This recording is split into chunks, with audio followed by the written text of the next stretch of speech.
My boss looked me dead in the eye and fired me after 10 years of building her company from the ground up. She called me expensive and obsolete.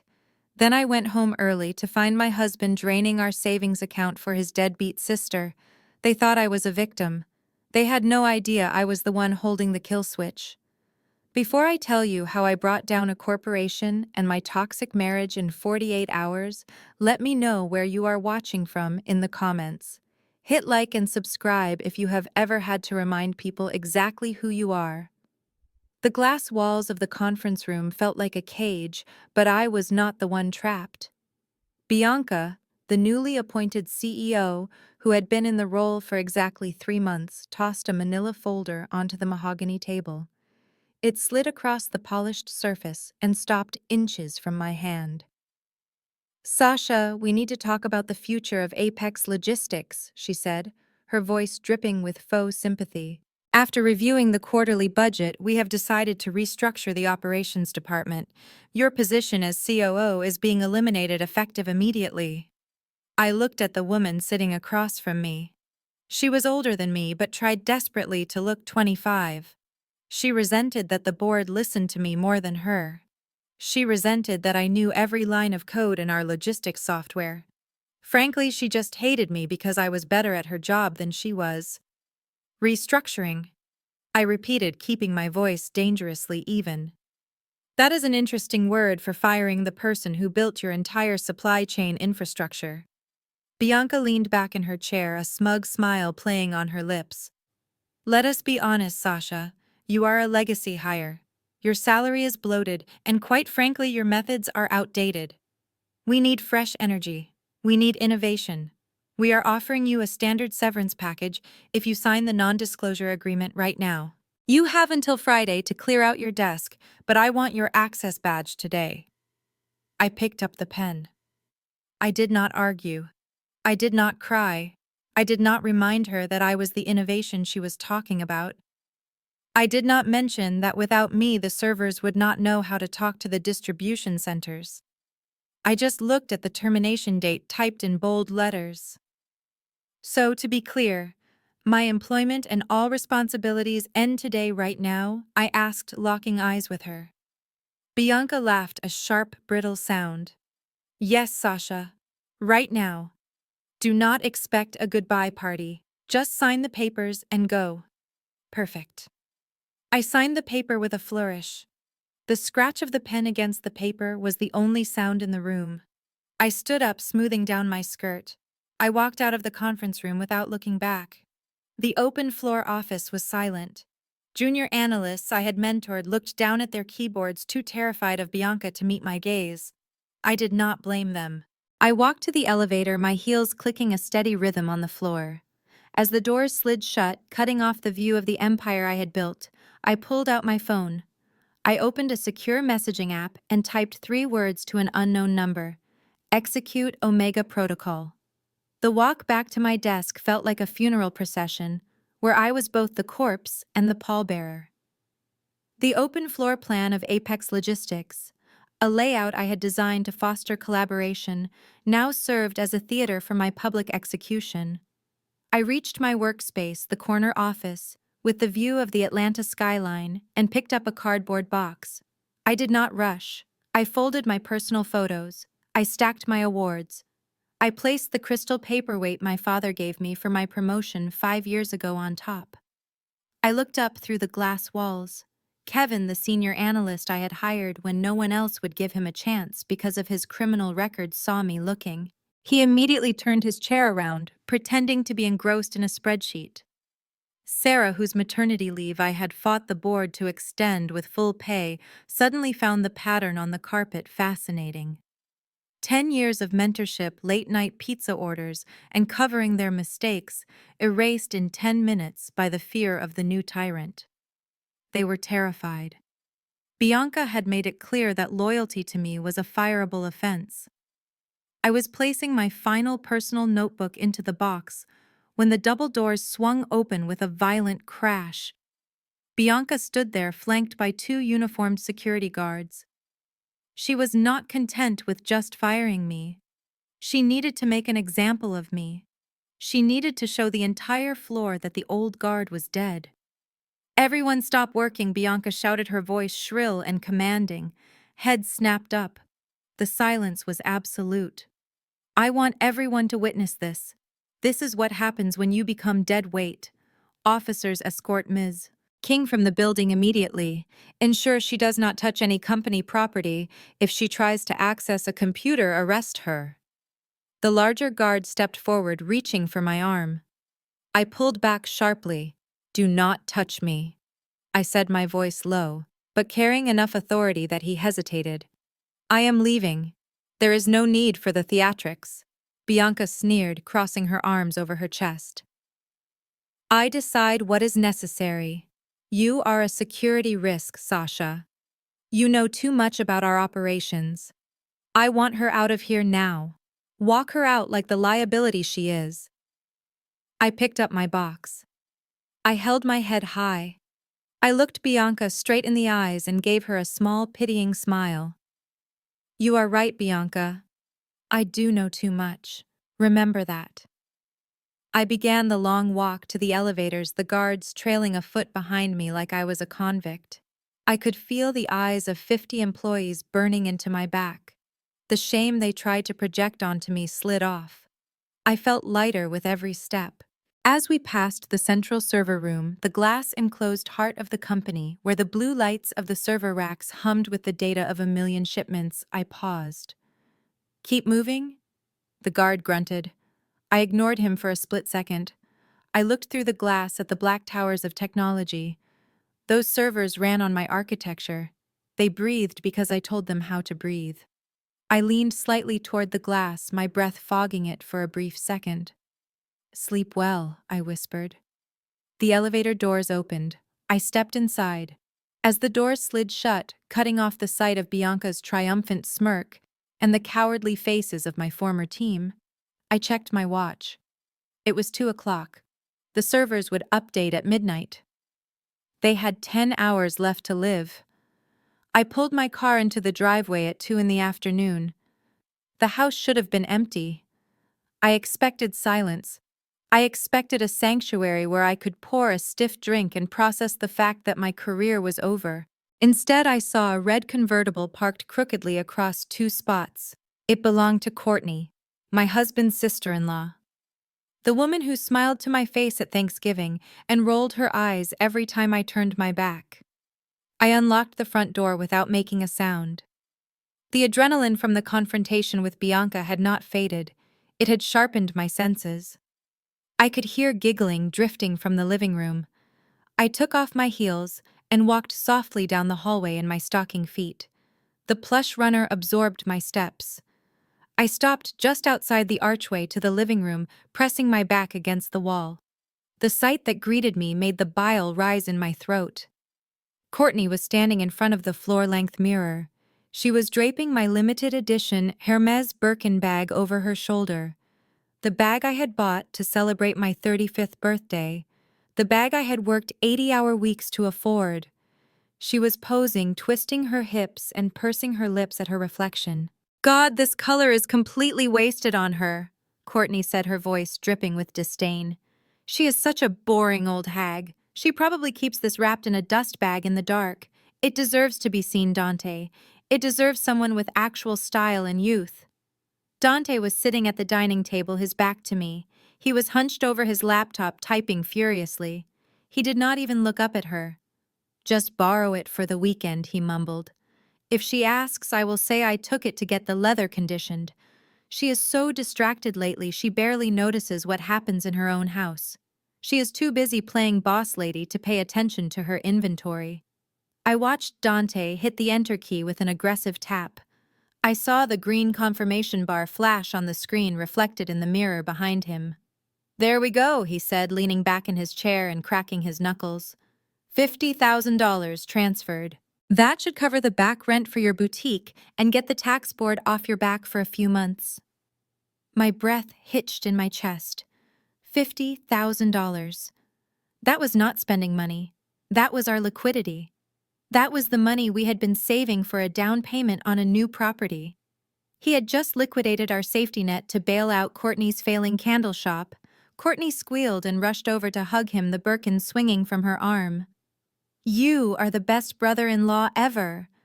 I knew you would not let me down. Unlike her, she is so stingy. She acts like she earned every penny herself. Dante laughed, and it was a sound I had never heard before. Cold and calculating. It is not her money anymore, Court. It is our money. And what she does not know will not hurt her. We just need to keep this quiet until the next statement cycle. I stood there in the shadows, gripping the cardboard box that held the remnants of my career. My job was gone. My savings were gone. My marriage was a lie. I realized then that I did not just have to destroy a company. I had to burn my entire life to the ground and build something new from the ashes. I took a deep breath, fixed a smile on my face, and stepped into the light. Oh, you are home! Dante jumped up from his chair, slamming his laptop shut. The guilt was written all over his face, but it vanished the second he saw the cardboard box in my arms. Courtney froze my Birkin bag, still draped over her shoulder. She did not even try to take it off. She just smoothed her hair and gave me that pitying look she reserved for people she considered beneath her. I was fired, I said, dropping the box onto the dining table with a heavy thud. The crystal vase shook. Bianca, let me go. Effective immediately, I waited for the hug. I waited for the question. Are you okay? Instead, the air left the room. Dante's face went from guilty to purple in 3 seconds flat. You were, what he screamed. He did not move toward me. He moved away, pacing the length of the rug like a caged animal. Fired. Are you kidding me, Sasha? We just bought the Tesla. The country club dues are next week. How could you let this happen? She said. They were restructuring, I replied calmly, watching him unravel. It was not a negotiation. It is always a negotiation, Dante roared. He kicked the leg of the chair.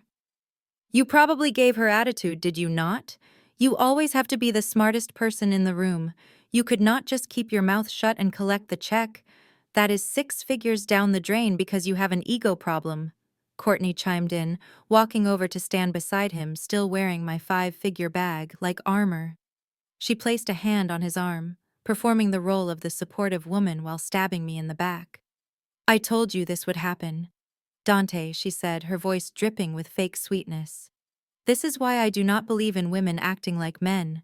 Career women are so unstable, they get emotional, they clash with authority, and then they come home and dump their failures on their husbands. A real wife protects her husband's peace. Sasha. She does not destroy his financial security. Financial security? I asked, looking at Dante. You mean my salary? The one that pays for this house, your car, and apparently Courtney's wardrobe. Dante whirled on me, his finger pointing in my face.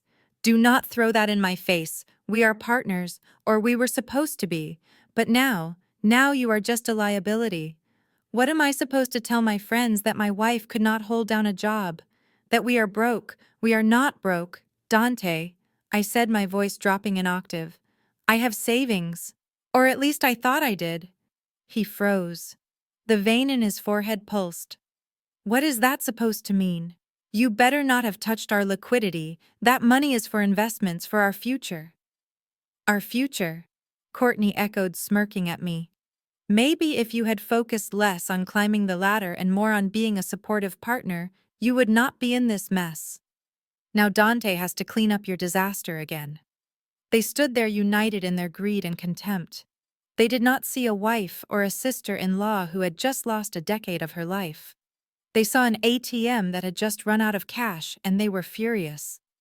Well, since my income is currently zero, things are going to change around here immediately, I said, walking past them to the kitchen island. The Tesla lease is going back. The country club membership is canceled effective today. And Courtney, I hope you enjoyed that transfer, because it is the last dime you will ever see from this household. Courtney gasped, clutching the Birkin bag tighter. Dante followed me into the kitchen, his face contorted with panic. You cannot cancel the club. I have tea times booked with investors. You cannot embarrass me like that. Sasha, We have an image to maintain. An image costs money, Dante, and right now, we are bleeding it. So unless you plan on getting a real job instead of playing venture capitalist with my paycheck, the party is over. Dante's eyes narrowed. He looked at Courtney, who was fake crying in the living room, then back at me. He lowered his voice, but the menace was louder than a scream. There is another option. You have a 401k, Sasha. You have stock options from the last 10 years. That has to be worth what? $500,000, cash it out. I stopped pouring my water. You want me to liquidate my retirement? To pay the penalties and taxes, just so you can keep pretending to be rich? It is not just for me, Dante hissed. It is for family. Courtney needs liquidity to restructure her business. If you cash out your retirement, we can cover her debts and keep the lifestyle afloat until I close my next deal. You owe us this, Sasha. You lost your job. You created this instability. It is your duty to fix it. I owe you nothing, I replied, setting the glass down hard. My retirement is for when I am old, not for your sister's failed candle shop. The answer is no. Dante slammed his fist onto the marble island. The sound echoed like a gunshot. Courtney squeaked, but did not intervene. She watched, hungry for the money. I am not asking you. I am telling you. Dante roared, leaning over me, his breath hot on my face. I am the man of this house. You might have earned the check, but I decide how it is spent. You have emasculated me for years, with your ambition and your success. Well, now you are nothing. You are just an unemployed wife. And you will do what I tell you. Log into the account right now and transfer the funds, or so help me. God, I will make your life a living hell. I looked at him. This man I had married. This leech who thought he was a lion. I did not flinch. I did not step back. I just let a small, cold smile touch my lips. That is a very compelling speech, Dante, I said, my voice soft and sweet. There is just one tiny problem. Even if I wanted to help you, which I definitely do not, I literally cannot. What are you talking about? He demanded. I leaned in close so he could see the joy in my eyes. Too bad that account is frozen, I said. The bank flagged some suspicious activity this afternoon, specifically a $50,000 unauthorized transfer. They locked everything down, pending a fraud investigation. It looks like nobody is getting paid today. I walked up the stairs, the sound of Dante's fury vibrating through the floorboards. I reached the master bedroom and turned the lock with a satisfying click. It was a heavy deadbolt I had installed myself a year ago, when Dante's temper started showing its cracks. I leaned against the door for a moment, listening to him screaming my name downstairs. He was trashing the kitchen. I could hear the crash of expensive cookware hitting the floor. I pulled out my burner phone. I kept it taped under the drawer of my vanity for emergencies. This was definitely an emergency. I dialed a number I knew by heart. It rang once. Marcus here. His voice was smooth, deep, and sounded like expensive scotch. Marcus was the best contract lawyer in Atlanta. He was also the only man I trusted completely. It is happening, Marcus, I said, walking over to the safe hidden behind the walk-in closet mirror. They fired me today, effective immediately. There was a pause, then a low chuckle. Bianca finally pulled the trigger. She is bolder than I thought, or stupider. Did you sign the severance? Yes.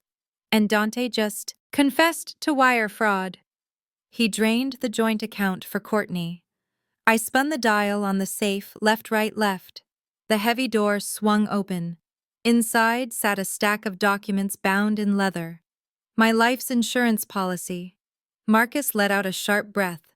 That voids the fidelity clause in the prenup immediately. Section 4, Paragraph 2. Any unauthorized dissipation of marital assets for the benefit of a third party constitutes a breach of financial trust. He walks away with nothing. Sasha, not the house, not the cars, not a single share of your personal portfolio. I pulled out the blue folder labeled Intellectual Property and the software. I asked, tracing the signature on the bottom page. That is the beauty of it, Marcus said. The contract states, Apex Logistics retains a license to use the King Logistics architecture, only so long as Sasha King remains an active employee in good standing. Upon termination without cause, the license revokes automatically at midnight, so they are running on borrowed time. Whispered, exactly. By tomorrow morning, their entire fleet will be blind. They will not be able to track a single package. You own the code, Sasha. You always have. A violent thud against the bedroom door made me jump. The wood groaned under the impact. Sasha, open this door right now! Dante screamed from the hallway. His voice was slurred with rage and probably the expensive whiskey he had been hoarding. We need to talk about this like adults. You cannot just lock me out of my own room. Unlock it, or I will break it down. I stared at the door. I was not afraid. I felt a cold, hard clarity settling over me. Marcus, I said into the phone. I need you to file the restraining order and get the divorce papers ready. I want him served before the ink dries on my termination letter. Consider it done, Marcus said. Be safe, Sasha. Do not let him in. I hung up and slipped the phone into my pocket. I grabbed the duffel bag I kept packed in the back of the closet. I did not need much, just the hard drives, the jewelry my grandmother left me, and the signed contracts that proved I owned everything. Dante pounded on the door again, harder this time. You are being selfish, he yelled. Just transfer the money back from your personal account, and we can fix this. Courtney is family. You are destroying this family over money. I zipped up the bag. I walked to the window and looked out at the driveway. My car was parked there, gleaming under the streetlights. I had a plan. I had the power. And Dante had no idea that the door he was banging on was the only thing keeping him from the reality that he was already homeless. I am not destroying the family. Dante, I said to the empty room. I am just taking out the trash. The pounding on the bedroom door finally stopped around 11 o'clock. I pressed my ear against the cool wood and listened. I heard heavy footsteps retreating down the hall, followed by the distinct sound of a body collapsing onto the guest bed. Then silence. Dante had passed out. The whiskey had done its job. Now was my time. I moved with surgical precision. I did not pack clothes because clothes could be replaced. I packed my leverage. I swept the external hard drives into my bag. These drives contained the uncompiled source code for the entire Apex Logistics platform. They were the only master copies in existence. Bianca thought she ran a software company, but she was about to find out she only rented the interface. I took the velvet pouch containing my grandmother's diamond earrings and the pearl necklace that had been in my family for 3 generations. I took my passport. I took the original deed to the house. I opened the bedroom door inches at a time. The hinges were well oiled because I had seen to that myself. The hallway was dark. I could hear Dante snoring from the guest room. It was a wet, rattling sound that used to annoy me, but now just sounded like weakness. I walked past his door without a glance. I walked down the stairs, my hand trailing along the banister. I had paid for this banister. I had paid for the art on the walls. I had paid for the roof over his head. I stepped into the cool night air. The driveway was empty except for my car. I put the bag in the passenger seat. I looked back at the house one last time. It looked peaceful from the outside. It looked like a home. But it was not a home anymore. It was a crime scene, and I was the detective who had just solved the case. I started the engine and drove away without turning on my headlights until I hit the main road. I did not cry. I was done crying. I drove straight to the St. Regis in Buckhead. The night manager looked surprised to see a woman checking in at 1 in the morning, with nothing but a leather duffel bag and a determined look in her eyes. I will be staying for a while, I told him, handing over my black card.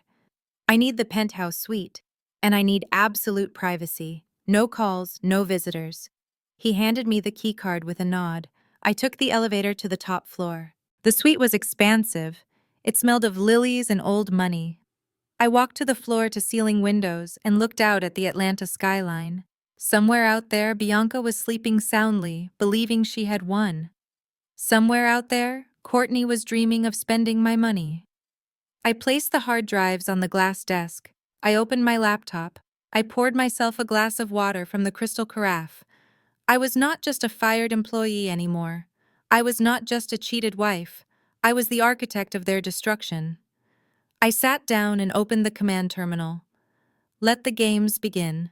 Bianca strutted into the lobby of Apex Logistics at 9 o'clock sharp, holding a latte and wearing a smile that said she owned the world.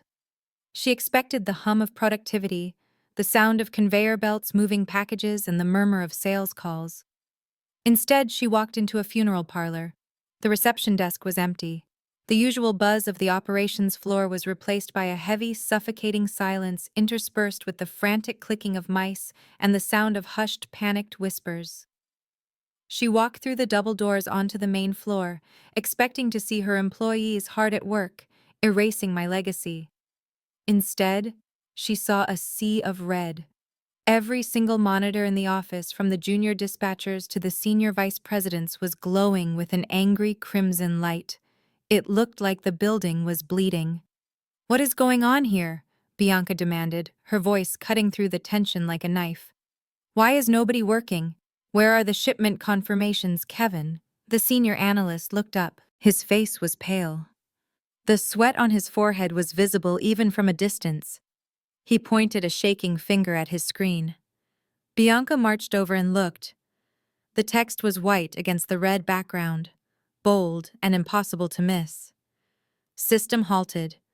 Critical license failure, software, architecture. King Logistics protocol has expired. Reason termination of license holder. Sasha. King, please contact administrator for renewal. Bianca stared at the screen, blinking rapidly. "This is a glitch," she snapped. "Fix it. Reboot the servers. Call it right now." "We tried," Kevin whispered. "We tried everything. The system is locked down. It is not just us. It is the warehouse, the distribution centers in Texas and Chicago. They are all offline. Nothing is moving, Bianca. Nothing."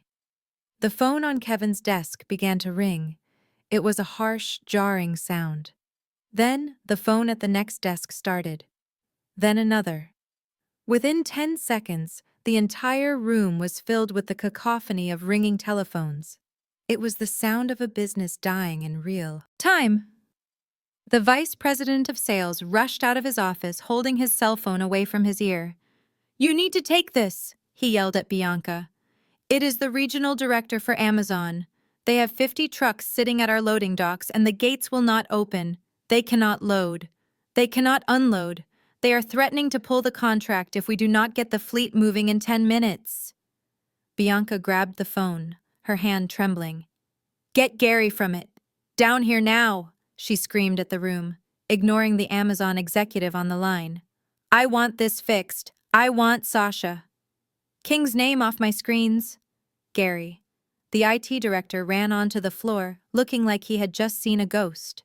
He was holding a tablet that showed the same red error message. He did not wait for Bianca to yell at him. He just shook his head. "I cannot bypass it, Bianca. The source code is encrypted. The entire platform runs on a kernel that Sasha wrote herself. It checks her employment status against the HR database every 24 hours and you changed her status to terminated in the system on Friday. It triggered the kill switch. The license revoked itself at midnight. Then hack it," Bianca shrieked, throwing the sales VP's phone onto a desk. "Just break the code. You are the IT director. Do your job." "I cannot break it," Gary yelled back, losing his patience. "It is military-grade encryption. If we try to force it, the system is designed to wipe the database. We will lose client history, billing records, everything. It is over, Bianca. We are dead in the water unless she unlocks it." Gary held the tablet in front of Bianca's face like a shield. "Read it," he said, pointing to the paragraph highlighted in yellow. It is right there in black and white. Clause 14. E. Intellectual property retention. The King Logistics architecture remains the sole property of Apex Logistics is granted a revocable non-exclusive license to utilize said architecture contingent upon her continued employment. Bianca snatched the tablet, though jargon. Her perfectly manicured hands began to shake. "This cannot be legal," she sputtered. "She built this while working for us. It belongs to the company. That is how employment works." "Not this time," Gary shot back. "The previous CEO signed this 10 years ago because they could not afford to pay her what she was worth. They gave her ownership of the code instead of a higher salary. It was a cost-saving measure." "And you just fired the landlord, Bianca. The lease is up. We are squatting in her digital house and she just changed the locks." The reality crashed down on Bianca. She looked around the office. The phones were still ringing off the hook. The Amazon executive was probably drafting a breach of contract lawsuit right now. She had not just fired an employee, she had evicted the company from its own foundation. "Get her on the phone," Bianca screamed, throwing the tablet back at Gary. "Call her now. Offer her whatever she wants. Double her salary. Give her a bonus. Just get this screen to turn green." "I tried," Gary said. "She is not picking up. You have to call her. She might answer the CEO." Bianca fumbled for her phone. Her fingers slipped on the screen as she dialed Sasha's number. She put it on speaker. The ringback tone echoed through the silent, terrified office. 1 ring, 2 rings, 3 rings. "Please pick up." Bianca hissed, her composure gone. "Please pick up, you witch." 5 miles away in the serenity of the St. Regis Spa, Sasha King was lying face down on a massage table. The air smelled of lavender and eucalyptus. A soft chime sounded from inside her locker in the changing room. The screen of her phone lit up in the darkness. The name Bianca Apex Logistics flashed urgently. Sasha did not hear it. She was too busy listening to the soft instrumental music and the sound of her own steady breathing. She took a sip of cucumber water and closed her eyes. She imagined the chaos she had left behind. She imagined the red screens. She imagined Bianca's face turning the same shade of crimson. A small, peaceful smile touched her lips. "Let them burn," she thought.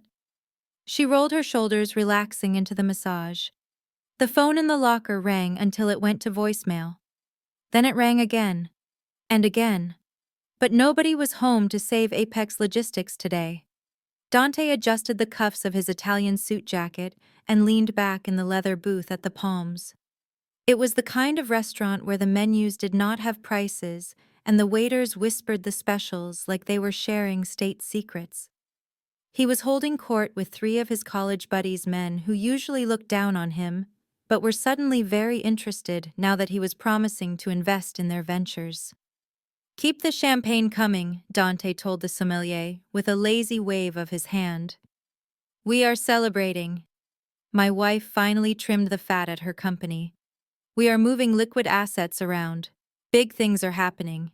He was lying, of course. He was spending money he thought was still sitting in the joint account, money he believed I was too scared to touch. He ordered the seafood tower, he ordered the Wagyu steaks, he ordered a bottle of scotch that cost more than my first car. He was playing the role of the tycoon he always pretended to be. When the check arrived on a silver tray, Dante did not even look at the total. He pulled out the heavy black American Express card, the one that had my name embossed on the front, and his name in smaller letters on the back, as an authorized user. He tossed it onto the tray with a smirk. "Get the gentlemen whatever they want for the road," he said magnanimously. His friends cheered. Dante beamed. He felt like a king. 5 minutes later, the waiter returned. He did not have the receipt. He was holding the black card between 2 fingers as if it were contaminated. He leaned down close to Dante's ear, but not close enough to hide his words from the table. "I apologize, sir, but the card was declined." The table went silent. Dante laughed a loud, nervous bark. "Do not be ridiculous. Run it again. The chip is probably dirty. It has a $50,000 limit." "We ran it 3 times, sir." the waiter said, his voice dropping to a icy professional monotone. The issuer signal is clear. Do not honor. Please provide another form of payment. Dante felt the heat creeping up his neck. He patted his pockets, pretending to look for another wallet he knew he did not have. He pulled out his phone and dialed the priority banking number. He put it on speaker because he was arrogant enough to think he could bully the bank into submission in front of an audience. "This is Dante King," he shouted into the phone. "Why is my card being rejected?" The automated voice was replaced by a human representative. "Mr. King, for security verification, I see you are listed as a secondary user. The primary account holder, Sasha King, removed your authorization at 9 this morning. All cards issued in your name have been deactivated." The silence at the table was deafening. Dante ended the call, his hand shaking. He looked up at his friends. The admiration in their eyes was gone, replaced by amusement and disgust. "I guess the liquidity dried up," one of them sneered, throwing a crumpled $20 bill onto the table. Dante sat there frozen as his friends stood up and walked out, leaving him alone with a $3,000 tab and a piece of plastic that was now worth less than the napkin on his lap. Courtney stood on the sidewalk in front of her boutique, watching her life crumble in real time. Two agents from the State Tax Revenue Department were systematically placing bright orange stickers on the glass windows, seized for non-payment. A locksmith was already drilling out the deadbolt. Passers-by were stopping to stare, some of them pulling out their phones to record the downfall of the woman who had spent years looking down her nose at them. "You cannot do this!" Courtney shrieked, grabbing the arm of the lead agent. "My brother-in-law transferred the money this morning. It is processing. This is a violation of my rights. I will sue you for every penny you have." The agent shook her off with a look of bored indifference. "Ma'am, we have heard that excuse for 6 months. The wire did not hit. The grace period ended at noon. You are trespassing on government property now. Step back or I will call the police." Courtney fumbled for her phone, her acrylic nails clicking frantically against the screen. She dialed Dante. He picked up on the first ring, breathing heavy like he had been running. "Where is the money, Dante?" she screamed into the phone, not caring who heard her. "They are locking the doors. They are taking the inventory. You said you handled it. You said the transfer was done." There was a silence on the other end. A long, terrible silence that made Courtney's stomach drop. "There is a problem," Dante said, finally, his voice sounding small and weak. "The bank rejected the transfer. Sasha found out. She locked the accounts, Courtney. She cut me off. The card was declined at lunch. I have nothing." Courtney felt the blood rush to her face. She turned her back on the tax agents, lowering her voice to a venomous hiss. "What do you mean you have nothing? You are the man of the house. You told me you controlled the finances. You told me she was just the worker bee, and you were the one pulling the strings." "She tricked me," Dante stammered. "She had a failsafe. I am trying to fix it, Court, but I need time." "Time does not pay the IRS, you idiot!" Courtney exploded. "I do not have time. I am losing everything right now because I trusted a loser who lives off his wife's paycheck." "Do not call me that," Dante said, finding a shred of dignity. "I am your family. I have supported you for years." "You are not family. You are a parasite," Courtney spat, letting the venom flow freely. "Do you think I let you hang around because I like your personality? You are boring, Dante. You are weak. The only reason we tolerate you at Sunday dinner is because Sasha pays for the catering. She is the golden goose, and you just killed her. If you cannot get that money, you are dead to me. Do not call me until you have fixed this, you useless leech." She hung up the phone and threw it into her designer bag. She looked at the padlocked door of her failed dream. She realized then that without Sasha's money, Dante was just a man with expensive taste and empty pockets. And she had bet on the wrong horse. The phone in the locker rang for the 17th time. My massage was over. I was wrapped in a plush white robe, sipping lemon water in the relaxation lounge. I picked up the phone. It was Bianca again. I let it ring twice just to make her sweat before sliding the answer button. Hello, Bianca. I kept my voice calm, almost bored. I assume you are calling to wish me luck in my future endeavors. Sasha, you need to come back right now. Bianca did not even say hello. Her voice was tight with panic, but she was trying to sound authoritative. There is a glitch in the system. Everything is locked. Fix it immediately, or I will have legal involved. I laughed soft and low. A glitch. That is cute. It is not a glitch, Bianca. It is a feature. The system is working exactly as I designed it. It requires a valid license to operate, and since I am no longer an employee, the license is void. You did this on purpose. You sabotaged us. I protected my intellectual property, I corrected, but I am a reasonable woman. If you need technical support, I am available for consultation. Consultation. You work for us. You fix this or else. I do not work for you. I said, checking my nails.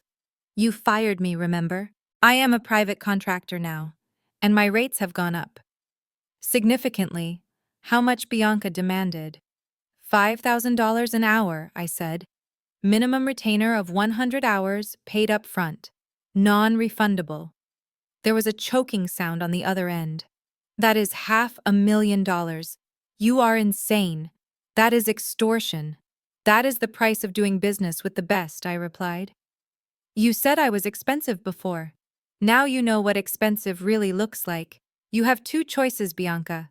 You can pay me to turn the lights back on, or you can explain to the board why their logistics company cannot move a single box. I will sue you, Bianca shrieked. I will bury you in litigation so deep you will never see the sun again. I will destroy your reputation. You will never work in this industry again. Good luck with that, I said. My contract is ironclad. Marcus wrote it. You remember Marcus, right? The lawyer who never loses. But feel free to try.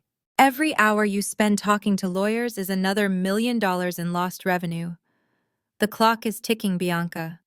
You are a monster, she screamed. I am a businesswoman, I countered. And you are bad for business. Call me when the check clears. I hung up the phone and blocked the number. I set the device down on the marble table. I took a deep breath, inhaling the scent of jasmine and victory. They wanted to play hardball. They had no idea I was the one who built the stadium. Dante slammed the door of his leased BMW in the driveway. The restaurant manager had let him leave only after he left his Rolex as collateral. It was the most humiliating moment of his life, and he blamed me for every second of it. He marched up the front steps of the house, ready to demand access to the safe. He shoved his key into the lock and twisted. It did not budge. He jiggled it. He pulled it out and tried again. Nothing. The lock was new. The brass finish was shiny and unfamiliar. She had changed the locks. Changed. In less than 8 hours, she had erased his access to his own home. This is my house, he screamed at the dark windows. You cannot lock me out, Sasha. I live here. Silence answered him. He kicked the door, leaving a scuff mark on the pristine white paint. He needed money. Courtney was calling him every 5 minutes asking for the transfer. His friends were texting him asking if he was broke. He needed to liquidate something fast. He remembered the diamond necklace in my vanity. He remembered the designer watches I had bought him for anniversaries. He could pawn them. He could get cash tonight. He ran around to the back patio. The French doors were locked tight. He grabbed a heavy stone garden gnome from the flower bed. With a grunt of exertion, he hurled it through the glass pane of the dining room window. The sound of shattering glass shattered the suburban quiet. He reached through the jagged hole, unlocked the latch, and pushed the door open. He stepped inside, crunching glass under his Italian loafers. He expected a siren. He expected a blaring alarm. There was only silence. He laughed, a dry, humorless sound. She changed the locks, but she forgot to set the alarm, he muttered. Stupid woman. He took the stairs 2 at a time, fueled by adrenaline and greed. He burst into the master bedroom. He went straight to the jewelry box on the dresser. He threw the lid open. Empty. He pulled out the drawers. Empty. He ran to the closet where the safe was hidden. The door was open. The interior was bare. She had taken everything. "You witch!" he screamed, throwing a perfume bottle against the wall. He turned, scanning the room for anything of value. The television. The art on the walls. He grabbed a bronze sculpture from the mantelpiece. It was heavy. It would fetch a few thousand. He turned to leave and froze. The room was suddenly bathed in flashing red and blue lights coming from the driveway. He ran to the window. 3 police cruisers were blocking his car. Officers were already moving toward the front door, guns drawn. The smart security system had not failed.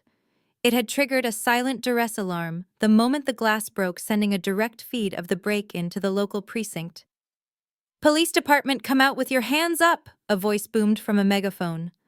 Dante dropped the sculpture. It hit his foot, but he did not feel the pain. He only felt the cold realization that he was not the man of the house anymore. He was just an intruder. The holding cell smelled of stale coffee and bad decisions. Dante was sitting on a metal bench, his expensive suit covered in drywall dust from climbing through the window. When he saw me walking down the corridor with the desk sergeant, his face lit up with relief. He actually thought I was there to save him. He stood up, rushing to the bars like a dog waiting for a treat. "Thank God you are here," Dante said, his voice raspy. "Tell these idiots who I am. Tell them it is my house. They arrested me for breaking into my own home, Sasha. This is a lawsuit waiting to happen. Get me out of here and we can go home and forget this ever happened." I stopped 3 feet from the bars. I did not look at him with anger. I looked at him with the indifference of a stranger watching a bug on the sidewalk. "I cannot tell them it is your house, Dante," I said calmly, "because that would be a lie. You do not own the house. You signed the quitclaim deed 3 years ago when you needed $50,000 to bail Courtney out of her first bankruptcy. Remember, you traded your equity for cash?" Dante's grip tightened on the cold steel bars. His knuckles turned white. "That was a formality. We are married. What is yours is mine. That is the law." "Not according to the prenuptial agreement you signed," I replied, pulling a folded document from my purse. "You waived all rights to premarital assets and appreciation. The house is solely in my name. You are not a resident. Dante, you are a guest whose invitation has been revoked. Breaking a window to enter a property you do not own is a felony. It is called breaking and entering. And since I did not invite you in, you are also trespassing." "You cannot leave me here," he shouted, losing his composure. "I have a meeting tomorrow. I cannot go to jail. I am your husband." I stepped closer, sliding the paper through the bars. It was not bail money. It was a thick packet of legal documents stapled at the top. "You are my soon-to-be ex-husband," I corrected him. "And this is a temporary restraining order. The judge signed it electronically an hour ago, citing your violent outburst at the house and your threats regarding my finances. You are not allowed within 500 feet of me, my home or my place of business. Not that I have a place of business anymore, thanks to Bianca."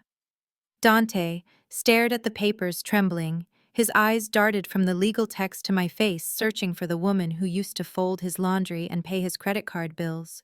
She was gone. The desk sergeant stepped forward, dangling a set of keys. "You are not making bail tonight.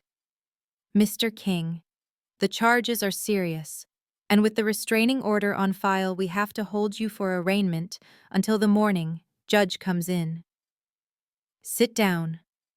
Dante slumped back onto the bench, defeated. The reality finally pierced his arrogance. He was spending the night in a cage. "Sasha, please," he whispered, desperate now.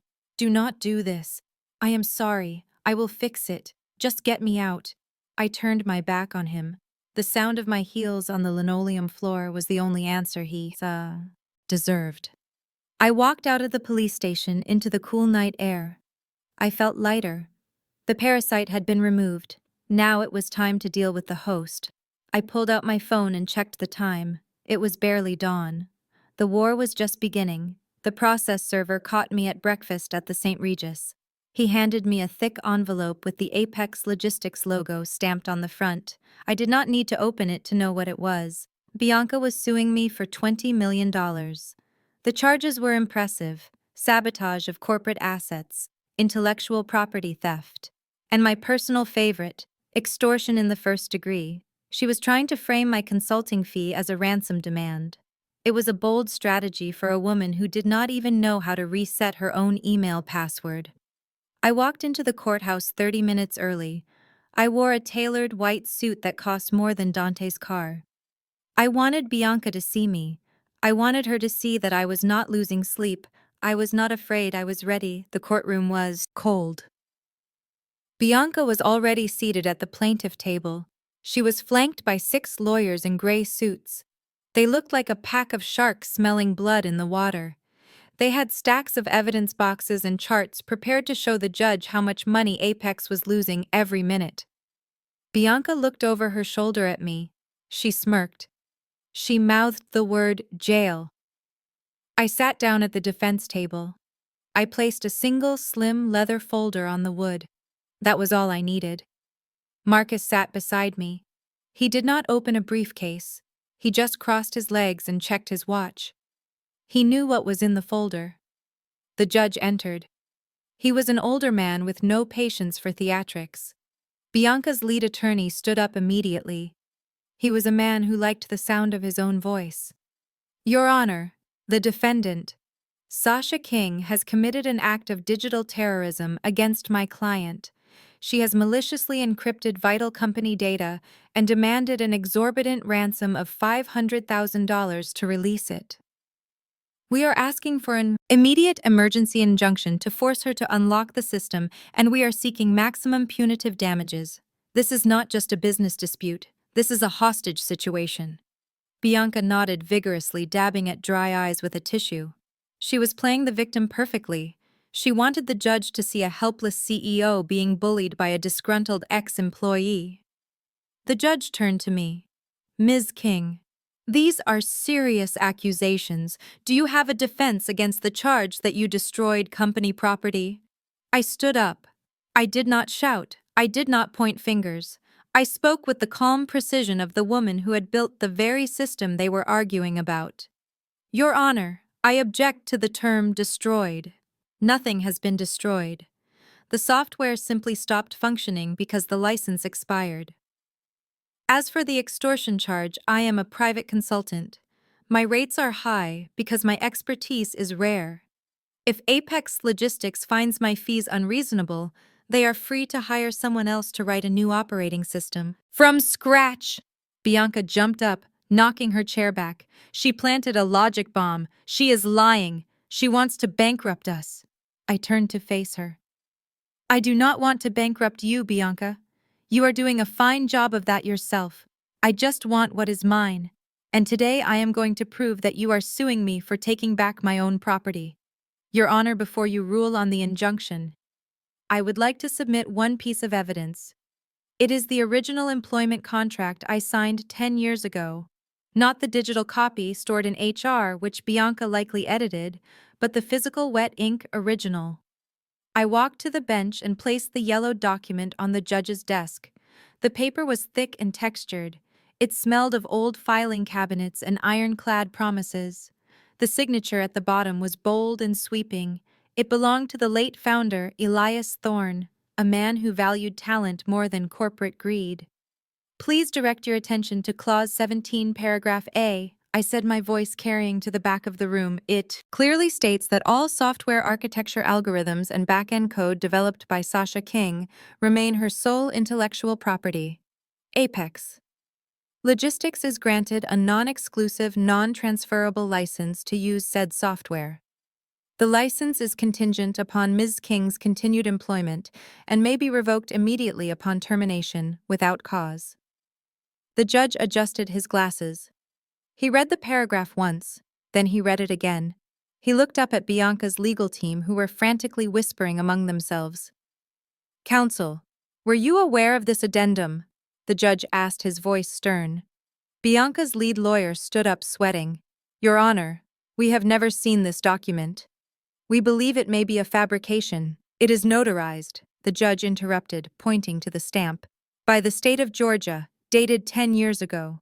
Unless Ms. King has a time machine, this is valid. He turned his gaze to Bianca. She had shrunk in her seat, her face a mask of horror. Ms. Wallace, it appears you fired the owner of your operating system without reading the user manual first. The gavel banged. It sounded like a gunshot. Motion for emergency injunction denied. The defendant is within her contractual rights to revoke the license. Case dismissed pending further arbitration regarding the counterclaims. Bianca gasped. The sound was loud enough to be heard over the murmurs of the gallery. She looked at me with pure hatred. But I saw the fear underneath. She had gambled the entire company on a bluff, and I had just called it. I walked out of the courtroom. The heavy oak doors swung open to a wall of flashing lights. Reporters were waiting hungry for a quote regarding the logistics crisis that was now national news. Bianca tried to sneak out the side door, but they caught her. Ms. Wallace, is it true the company is at a standstill because you fired the creator of your software? Are you planning to resign? The questions hit her like stones. I stopped on the courthouse steps. I put on my sunglasses, blocking out the glare and the sight of Bianca's humiliation. No comment, I said to the press. I have a business to run. I walked to my car, leaving Bianca to drown in the flood she had started. She had lost the battle, but she did not know the war was about to get much worse. Courtney set up her ring light in the corner of the cheap motel room she had checked into with the last $50 on her credit card. She deliberately messed up her hair, pulling a few strands loose to frame her face in a halo of distress. She rubbed her eyes until they were red and puffy, satisfyingly pitiful. She hit the record button on TikTok and let the first tear fall before she even spoke. Hey guys, she whispered, her voice trembling for the camera.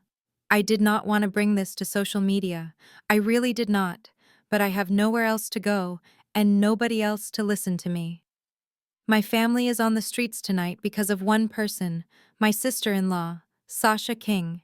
She paused, wiping her nose with the sleeve of her oversized sweater, a calculated move to look vulnerable. You guys know her as this successful businesswoman, this girl boss inspiration, but you do not know the truth. Sasha has been bullying me for years. She hates me. She has always hated me. And today she finally showed her true colors. She threw her own husband out of their house. She locked his bank accounts. She left him with nothing. And when I tried to stand up for him, she laughed in my face.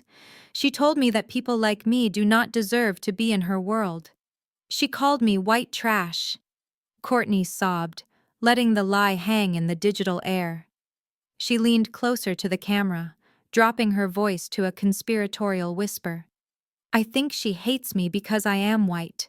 I know I am not supposed to say that. I know she is a powerful black woman, and I am supposed to check my privilege. But how is it privilege when she has millions in the bank, and I am sleeping in a motel with broken locks? She used the N-word against herself just to mock me. She said she was taking back what her people were owed by taking everything from us. She is evil, guys.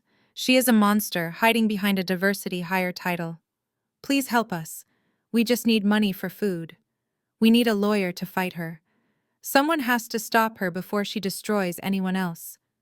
She ended the video and posted it with the hashtags Justice for Courtney and Toxic Family. Within an hour, the video had 50,000 views. By dinner time, it had crossed 1 million. The internet did what the internet does best. It reacted without facts. I watched the notifications roll in on my phone like a tsunami of hate. My inbox, which had been filled with job offers just yesterday, was now overflowing with death threats and racial slurs. People were calling me a reverse racist, a bully, an abuser. They were tagging the St. Regis, demanding they kick me out. They were flooding the review page of my consulting website with 1-star ratings, calling me the angry black woman who destroys families. I sat on the edge of the hotel bed watching Courtney's follower count climb. She had weaponized her tears perfectly. She had tapped into a narrative that made her the innocent victim, and me, the aggressive oppressor.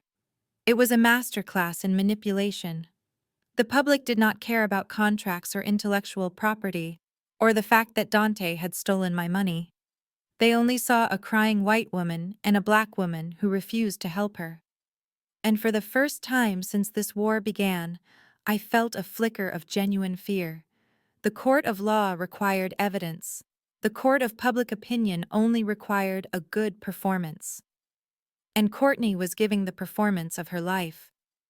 Dante sat under the harsh studio lights of the Atlanta AM morning show, looking like a man who had just survived a war. His expensive suit was rumpled from a night in a holding cell, and he had deliberately refused the makeup artist. He wanted the world to see the bags under his eyes. He wanted them to see the bruise on his ego manifested in physical exhaustion. The host leaned in with practiced concern, her voice soft and inviting. "Tell us your side, Dante. The police report says you broke into your own home. Why would a man be driven to such desperate measures?" Dante took a shaky breath, looking directly into the camera lens. He was not the arrogant man who had screamed at me in our kitchen. He was playing a new character now. The broken husband. "I just wanted to get my clothes," he whispered. "I just wanted a change of underwear." She changed the locks without telling me. She froze our joint assets. I had no money for a hotel. I had nowhere to go. I broke that window because I was cold and I was scared. I never thought my wife would treat me like a criminal. The host nodded sympathetically, urging him to continue. "There are rumors of financial disputes. Your sister-in-law posted a very emotional video about being cut off. Is it true that Sasha controlled the finances?" "Controlled is too soft a word," Dante said, his voice gaining a little strength. "It was financial abuse, pure and simple. Sasha makes millions, but I had to ask permission to buy a cup of coffee. She tracked my location through my credit card usage. She audited my grocery receipts. I supported her for 10 years while she built that career. I cooked, I cleaned. I was her cheerleader. But the moment she became successful, she decided I was not good enough. She treated me like an employee she could fire." I watched the broadcast from the television in my hotel suite. My coffee went cold in my hand. He was projecting every single one of his insecurities onto me. He was describing himself, but painting my face on the portrait. The host pressed harder. "But why now, Dante? Why did she lock you out yesterday? Was there a specific incident?" Dante looked down at his hands, twisting his wedding ring. He hesitated for dramatic effect. "It was not just the money," he said softly. "I found messages. She has been seeing someone else, a client, someone with more money, someone who can give her the status she craves." When I confronted her about the affair, she snapped. She fired me from our marriage just like she got fired from her job. She wanted me gone so she could move him in. That is why she called the police. She is not a victim. She is a woman who traded her husband for an upgrade and destroyed my life to cover her tracks. The studio audience gasped. The host looked shocked. I just stared at the screen. He had crossed the line from manipulation to total fabrication. He had just given me the final piece of ammunition I needed. He thought he was winning the court of public opinion. He did not realize he had just committed slander on live television. I sat in the dim light of the hotel suite watching the chaos unfold on my laptop screen, like a scientist observing a particularly aggressive bacterial culture. The internet was burning my name in effigy. My social media feeds were a wasteland of hate comments and threats. Friends I had known for years were texting me tentative questions asking if what Dante said was true. I did not reply to anyone. I did not post a defense. I did not issue a statement. I simply hit the record button. I downloaded Courtney's TikTok video, archiving it securely on 3 different servers. I recorded Dante's television interview frame by frame, capturing every lie, every tear, every defamatory accusation. I took screenshots of the hate comments, tracing the most violent ones back to bot accounts that I suspected Bianca had paid for. Silence was my shield. Let them think I was hiding. Let them think I was broken. The more they talked, the more they incriminated themselves. While the world was busy hating me, I was busy listening. I had not just taken my personal files when I left the house, I had left something behind. A small, inconspicuous device plugged into the router in the living room. It was not just a modem. It was a listening post. I put on my noise-canceling headphones and tuned into the audio feed from my own living room. Dante had broken back in after being released. He was pacing the floor talking on the phone. "She is ruining us," he screamed into his mobile. "The bank still will not unlock the funds. And now the press is asking for proof of the affair. I need something, Bianca. You said you had dirt on her." I leaned forward, adjusting the volume. Bianca. So they were talking.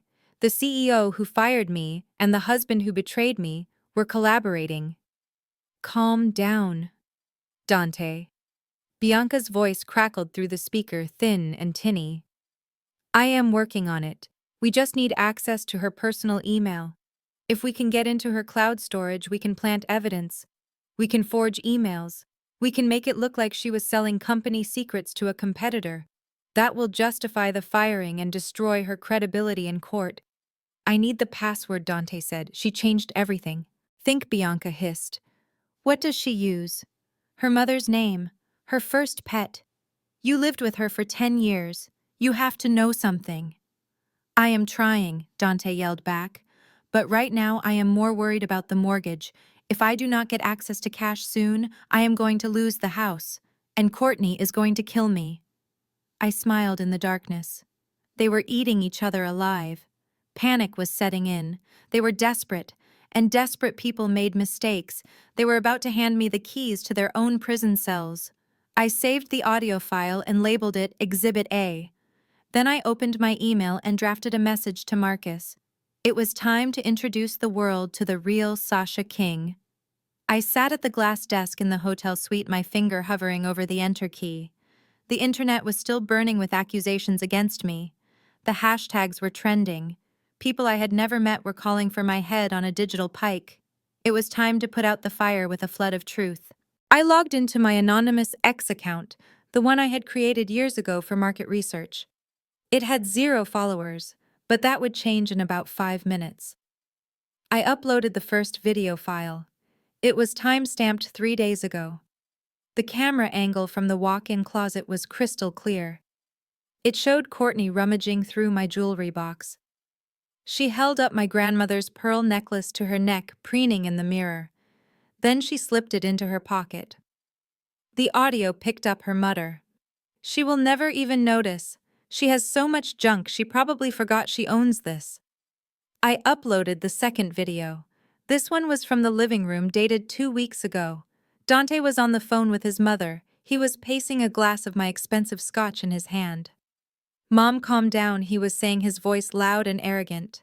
"I am working on it. Sasha is just a cow I am milking. Once the bonus hits in January, I am going to divorce her. I just need to secure the assets first." She is clueless. She thinks I actually love her. It is pathetic, really. Then came the final piece, the nuclear option. It was a clip from the kitchen security camera recorded the day I was fired. Courtney was leaning against the counter eating an apple. She was talking to Dante about my hair, about my family, about my culture, and then she said it. The word, the slur that cuts deeper than any knife. She said it casually, laughing as if it were a joke. "I cannot wait until we get rid of that N-word," she sneered. "Then this house can finally be classy." I typed a simple caption. "The truth has a funny way of coming out. Meet the real victims." I hit post. I waited. 1 minute, 5 minutes. Then my phone exploded. The notifications came in so fast the screen blurred. The video was being retweeted, shared, and stitched on TikTok. The same people who had been calling me a monster were now watching Courtney steal from me. They were listening to Dante call me a cash cow. And they were hearing the hate speech fall from Courtney's lips with terrifying ease. The tide did not just turn, it crashed. The hashtags changed instantly. Justice for Sasha began to trend. People were identifying Courtney's boutique. They were finding Dante's LinkedIn profile. The internet mob, which had been hunting me, suddenly realized they had been pointing their pitchforks in the wrong direction. And now they were angry. Very angry. I closed my laptop and poured myself a glass of water. The receipts had been delivered. Now I just had to watch them pay the bill. The internet did not just turn on them, it devoured them. Within an hour of my post going live, Courtney's boutique page was a digital graveyard. The reviews dropped from 4 stars to 1 star in minutes. People were not just leaving angry emojis. They were posting screenshots of her using the racial slur. They were tagging the brands she carried, demanding to know if they supported racism. One by one, the brands responded. "We are severing ties with immediate effect. We have zero tolerance for hate speech." Courtney watched her business evaporate in real time. She tried to go live again to apologize, but the comments moved so fast they were a blur of rage. She ended the stream in 30 seconds, sobbing for real this time. But nobody cared about her tears anymore. They knew they were fake. Dante was not spared. He sat in his hotel room staring at his laptop. He held a nominal position as a consultant for a mid-sized investment firm, mostly because of my connections. The email came through at 4 in the morning. "Effective immediately, your contract is terminated due to violation of our code of conduct regarding public reputational damage." He was fired. The job that barely paid for his car lease was gone. His LinkedIn profile was being flooded with comments linking to the video of him calling me a cash cow. His carefully curated image of the successful self-made man was shattered. He was exposed as exactly what he was, a leech. I watched the fallout from my suite, sipping my tea. Then the best part happened. They turned on each other. I had cloned Dante's phone to my laptop days ago, so I saw the messages flying back and forth. "You stupid woman," Dante texted Courtney. "Why did you have to use that word? You destroyed us. I could have spun the theft. I could have said it was a misunderstanding. But nobody defends a racist. You ruined my life." Courtney fired back instantly. "Do not blame me, you loser. You are the one who could not control your wife. You said she was stupid. You said she would never find out. You dragged me into this. I lost my store because of you. If you had just gotten the money like a real man, we would be fine. I hate you."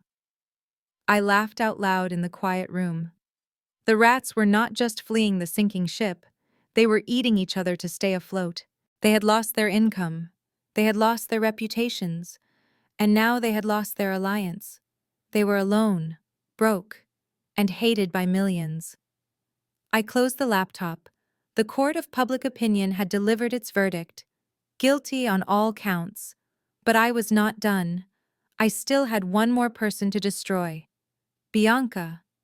And she was about to make a desperate mistake that would hand me the keys to the kingdom.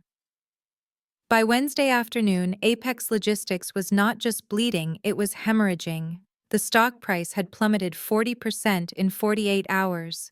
The trading floor suspended activity on the ticker symbol APX twice due to volatility.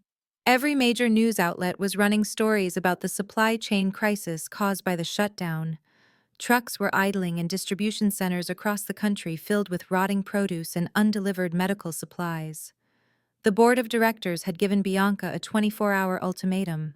Fix the system or face immediate termination and a potential criminal inquiry for negligence. Bianca sat in her corner office, the lights dim to hide her panic. She had tried everything. She had hired white hat hackers who failed to break my encryption. She had threatened me. She had sued me. Nothing worked. She was out of options and out of time. She pulled a burner phone from her desk drawer. It was the same phone she had used to coordinate her affair with Dante months ago. She dialed his number. Dante answered on the first ring.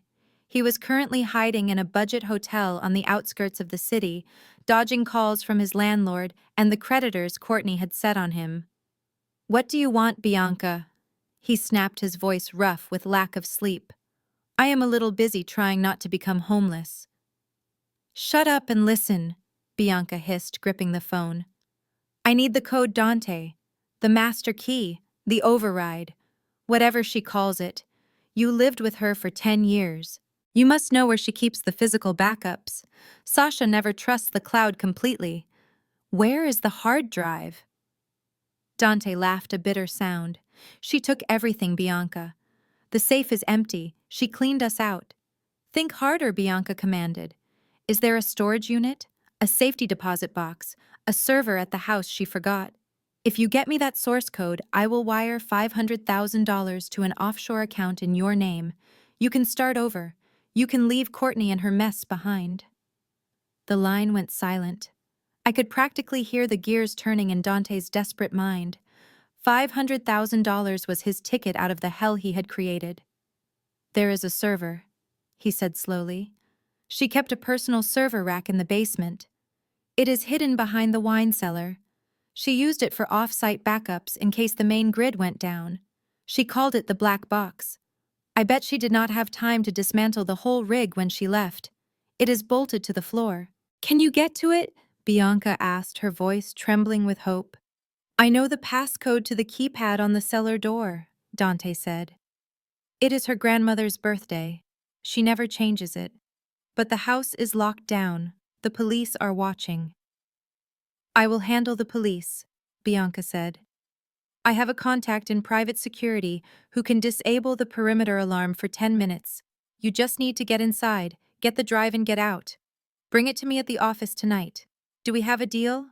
I want half the money up front, Dante demanded. Done. Meet me at the back entrance at midnight. Do not fail me, Dante. This is the only life raft we have left. I sat in my hotel suite, listening to the call through the cloned phone. I took a sip of my wine. They were so predictable. They thought they were being clever. They thought they had found a loophole. They had no idea that the black box in the basement was not a backup. It was a trap, and they were about to walk right into it. I sat in the darkness of the penthouse suite, illuminated only by the ghostly blue glow of my iPad screen. On the display, a shadow moved across the manicured lawn of the house I had bought and paid for. It was Dante. He looked like a thief in a bad movie, wearing a black hoodie that did not hide his distinctively arrogant walk. He did not break a window this time. He held a small device against the electronic lock on the back door. The light turned green. Bianca must have given him a high-end signal spoofer. She really was desperate. I sipped my wine and watched. My finger hovered over the panic button on the security app. One tap and the silent alarm would summon the police. One tap and he would be back in a cell for violating the restraining order. It was tempting, but I did not press it. A trap only works if you let the rat take the cheese. I wanted him to feel the weight of victory before I crushed him with the reality of defeat. I switched camera feeds, following him as he crept through the kitchen and down the basement stairs. The night vision camera in the wine cellar picked him up clearly. He pushed aside the heavy oak rack holding my vintage Bordeaux collection bottles he had never appreciated because they did not have flashy labels. Behind the rack was a reinforced steel door. He punched in the code, 0812. My grandmother's birthday. He paused for a second, a smug grin spreading across his face. He thought he was a genius for remembering. He had no idea that I knew he would remember. He had no idea that I had programmed the system to accept that specific code only for tonight. The door hissed open. Inside the server room, the air was cool and filled with the hum of cooling fans. Blue lights blinked rhythmically on the black tower in the center of the room. It looked impressive. It looked like the brain of a multi-million-dollar operation. In reality, it was a honeypot, a decoy server I had set up years ago for this exact scenario. It was isolated from the main network. It contained nothing of value except for one specific hard drive labeled Master Override in bright red letters.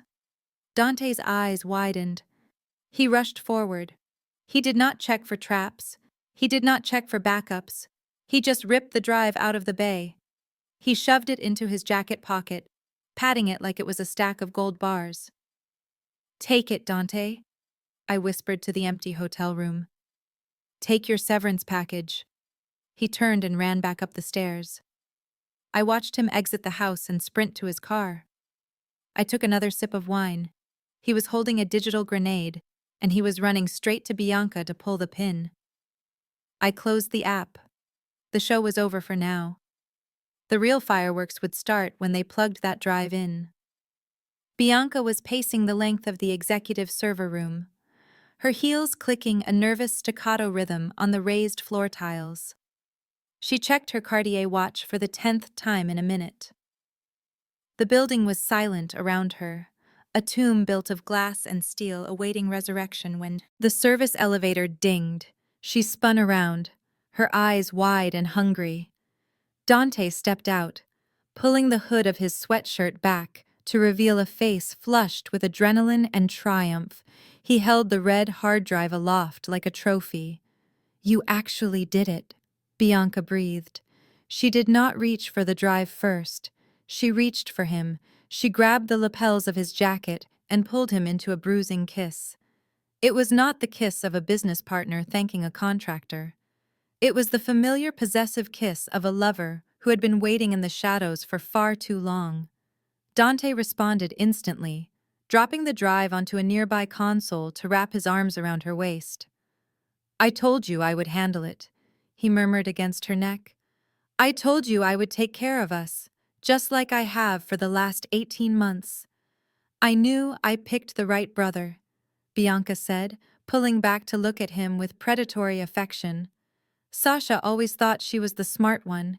She thought she was the prize she never realized she was. "Just the placeholder keeping my seat warm while we waited for the right moment to strike." Dante laughed, picking up the drive again. "She really thought I was staying late at the office all those nights. She never questioned why I volunteered to coordinate the logistics for the company retreat. It is almost sad how easy it was to fool her. She was so busy building this empire. She did not notice we were building a life right under her nose." "Let us finish this," Bianca said, her eyes gleaming. She took the drive and walked to the main terminal. "This is it, Dante. Once we reboot the system with the master key, the encryption will dissolve. We will have full control. The board will have to bow down to me, and with the money we save on her contract, we can finally stop hiding. We can buy that house in the Hamptons. We can be us." She plugged the drive into the port. The hum of the servers seemed to deepen. The screen flickered from black to a bright, promising blue. A progress bar appeared in the center of the monitors, loading rapidly.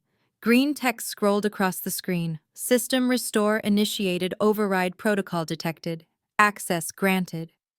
They stood there, bathed in the blue light, holding hands like a twisted power couple watching their future load, 1% at a time. "See," Dante said, squeezing her hand. "She is not a genius, Bianca. She is just a woman who works too hard, and she left the front door open for the people she trusted. We won, baby. We actually won." The progress bar hit 99%. Bianca let out a sigh of relief, leaning her head on Dante's shoulder. They were so busy congratulating themselves on their brilliance, so busy planning how to spend my money and live in my house, that they did not notice the text on the screen change color. It shifted from a soothing green to a violent, flashing red. The progress bar froze. The hum of the servers pitched up into a high whine. "What is happening?" Dante asked, his smile faltering. "Why did it stop?" Bianca stepped forward, frowning. "Just give it a second. It is processing the handshake. It has to verify the key. Wait, what does that say?" She squinted at the new text appearing on the screen. Her face went pale. The blue light of the room was suddenly replaced by the harsh red emergency lighting that strobed in time with a new sound. A low, rhythmic alarm that signaled a catastrophic system failure. The screen did not say "access granted" anymore. It displayed a single line of text that I had programmed for this exact moment, for these exact people. "Trojan horse deployed. Say cheese." The red text on the screen did not just sit there.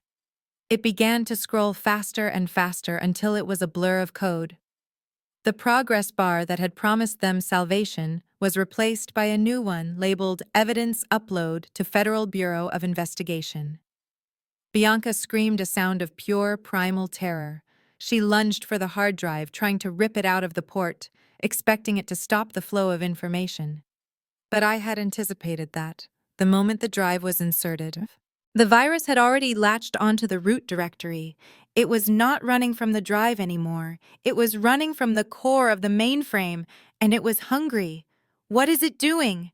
Dante yelled, backing away from the console as if it were radioactive. "Why does it say FBI?" "Sasha, what did you do?" I watched on my iPad, sipping my wine as the screen in the server room listed the files being extracted. It was beautiful. It was a greatest hits collection of their crimes. Folder after folder opened and copied itself into the outgoing email attachment. Cayman Island Shell Corp 4. Bianca's personal slush fund. Embezzlement scheme. Alpha. And most importantly, the ledger titled Dante Consulting Fees, which showed every single dollar he had helped her launder over the last 18 months. "You idiot!" Bianca shrieked, slapping Dante across the face. "You led us right into a trap. This is not an override key, it is a confession. It is copying the shadow books. It is copying everything we hid." "Pull the plug, Dante," shouted, scrambling under the desk toward the power strip. "Cut the power, kill it before it sends—" "It is too late," Bianca whispered, staring at her phone, which had just buzzed on the table. The color drained from her face, leaving her looking like a wax statue melting under the heat. She picked up the phone with trembling fingers. A notification had just popped up on her screen.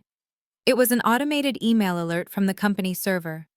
The subject line read, "Whistleblower Disclosure, Financial Misconduct and Corporate Espionage at APX Logistics." The recipients list was long and devastating. It included the entire board of directors, the Securities and Exchange Commission, the local FBI field office, and for good measure, every single employee in the company. "It sent," Bianca whispered, dropping the phone. "It sent everything. The fake invoices, the wire transfers, the emails where we planned to frame her. It is all gone. It is in the cloud, Dante. We are not just fired. We are going to federal prison." Dante scrambled out from under the desk, his suit covered in dust, again. His face a mask of disbelief. He looked at the screen where a final message now pulsed in cheerful green letters. "Upload complete, have a nice day." He turned to Bianca, his eyes wide with panic. "We have to run. We have to go now. We can get to the airport. I have a little cash stashed. Run where you moron." Bianca spat, sinking to the floor. "The FBI probably has a warrant being printed right now. You led us right to the slaughterhouse. You and your ex-wife.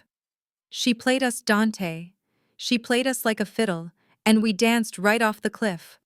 I closed the app on my tablet. The digital evidence was secure. The authorities had the files. The board had the proof. The silence in the server room was heavy with the weight of ending lives. I poured the rest of the wine down the sink. I did not need to drink anymore. The taste of victory was sweet enough. The virus did not stop at the FBI servers. It broadcast the truth to every monitor in the Apex building. One moment the office was in a panic about logistics. The next it was a gallery of corruption. The 60-inch monitors in the trading pit, which usually displayed shipping routes and inspirational quotes, flickered and changed. They began cycling through PDFs of wire transfers. Invoice number 402. Recipient Dante King. Service provided consulting. Amount $50,000. Kevin, the senior analyst, stood up from his desk. He walked to the center of the room and pointed. "Look at the dates," he shouted. "She was paying him while we were laying off the warehouse staff. She was stealing our bonuses to pay her boyfriend." The murmur of confusion turned into a roar of rage. Employees grabbed their phones not to call clients but to take pictures. Within minutes, the evidence of Bianca's embezzlement was trending on Twitter alongside the hashtag #ApexFraud. I watched the stock ticker on my laptop screen. It was a beautiful free fall. APX opened at $40 a share. By 10 in the morning, it was trading at 12. By noon, it was a penny stock. The New York Stock Exchange triggered a trading halt due to volatility, but the damage was irreversible. The company's valuation evaporated like water on hot pavement. Billions of dollars in market cap wiped out in hours. Bianca's phone was ringing nonstop. It was not Amazon this time. It was the lead investor from the venture capital firm that backed the company. I could imagine the conversation. They were not calling to ask for a status update. They were calling to trigger the clawback clauses. They were pulling their funding. They were freezing the credit lines. Apex Logistics was not just broke, it was insolvent. Dante stood in the server room staring at his phone. His face was gray. "My portfolio," he whispered. "I put everything in Apex stock. You told me to buy the dip, Bianca. You said we would be rich, now it is worth nothing." He had gambled his stolen $50,000 on Bianca's ability to win. He had bet against me, and he had lost every single cent. The building groaned around them not from structural failure, but from the weight of 1,000 employees realizing their pensions were gone because of two greedy people.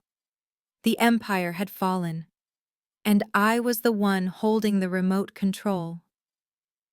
The boardroom on the 45th floor was usually a place of polite nods and soft handshakes.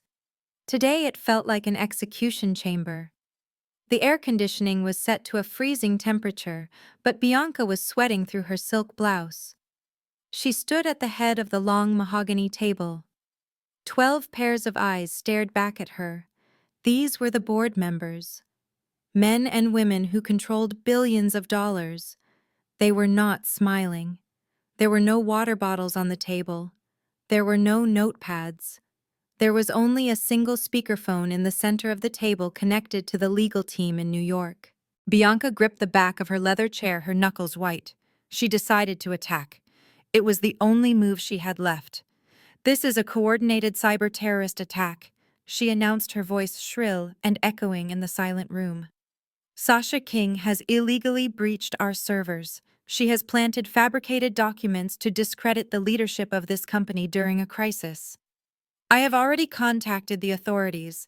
We need to issue a statement immediately denying the validity of these files. We need to sue her for defamation. We need to control the narrative before the stock drops any further." She paused, waiting for a nod of agreement, waiting for someone to back her up. Nobody moved. James Sterling, the chairman of the board, leaned forward. He was 70 years old and had seen companies rise and fall. He looked at Bianca with a mixture of pity and disgust. He did not look at the papers in front of him. He knew them by heart. "Sit down," Bianca Sterling said. His voice was quiet, but it carried the weight of a judge passing sentence. "I will not sit down!" Bianca snapped, her desperation leaking through. "We are under attack. You are letting a disgruntled ex-employee destroy us. These files are fake. The accounting records are manipulated. I never authorized those transfers to Dante King. Sasha hacked my signature. She is a coder, James. She can make a computer do anything." Sterling pressed a button on the speakerphone. "Mr. Henderson, please read the forensic summary." A disembodied voice filled the room. "We have cross-referenced the leaked ledgers with the bank's transaction history. The wire transfers are authentic. The IP addresses used to authorize the payments match the device currently in Ms. Wallace's possession. The timestamps correspond to dates when Ms. Wallace was physically present in the office.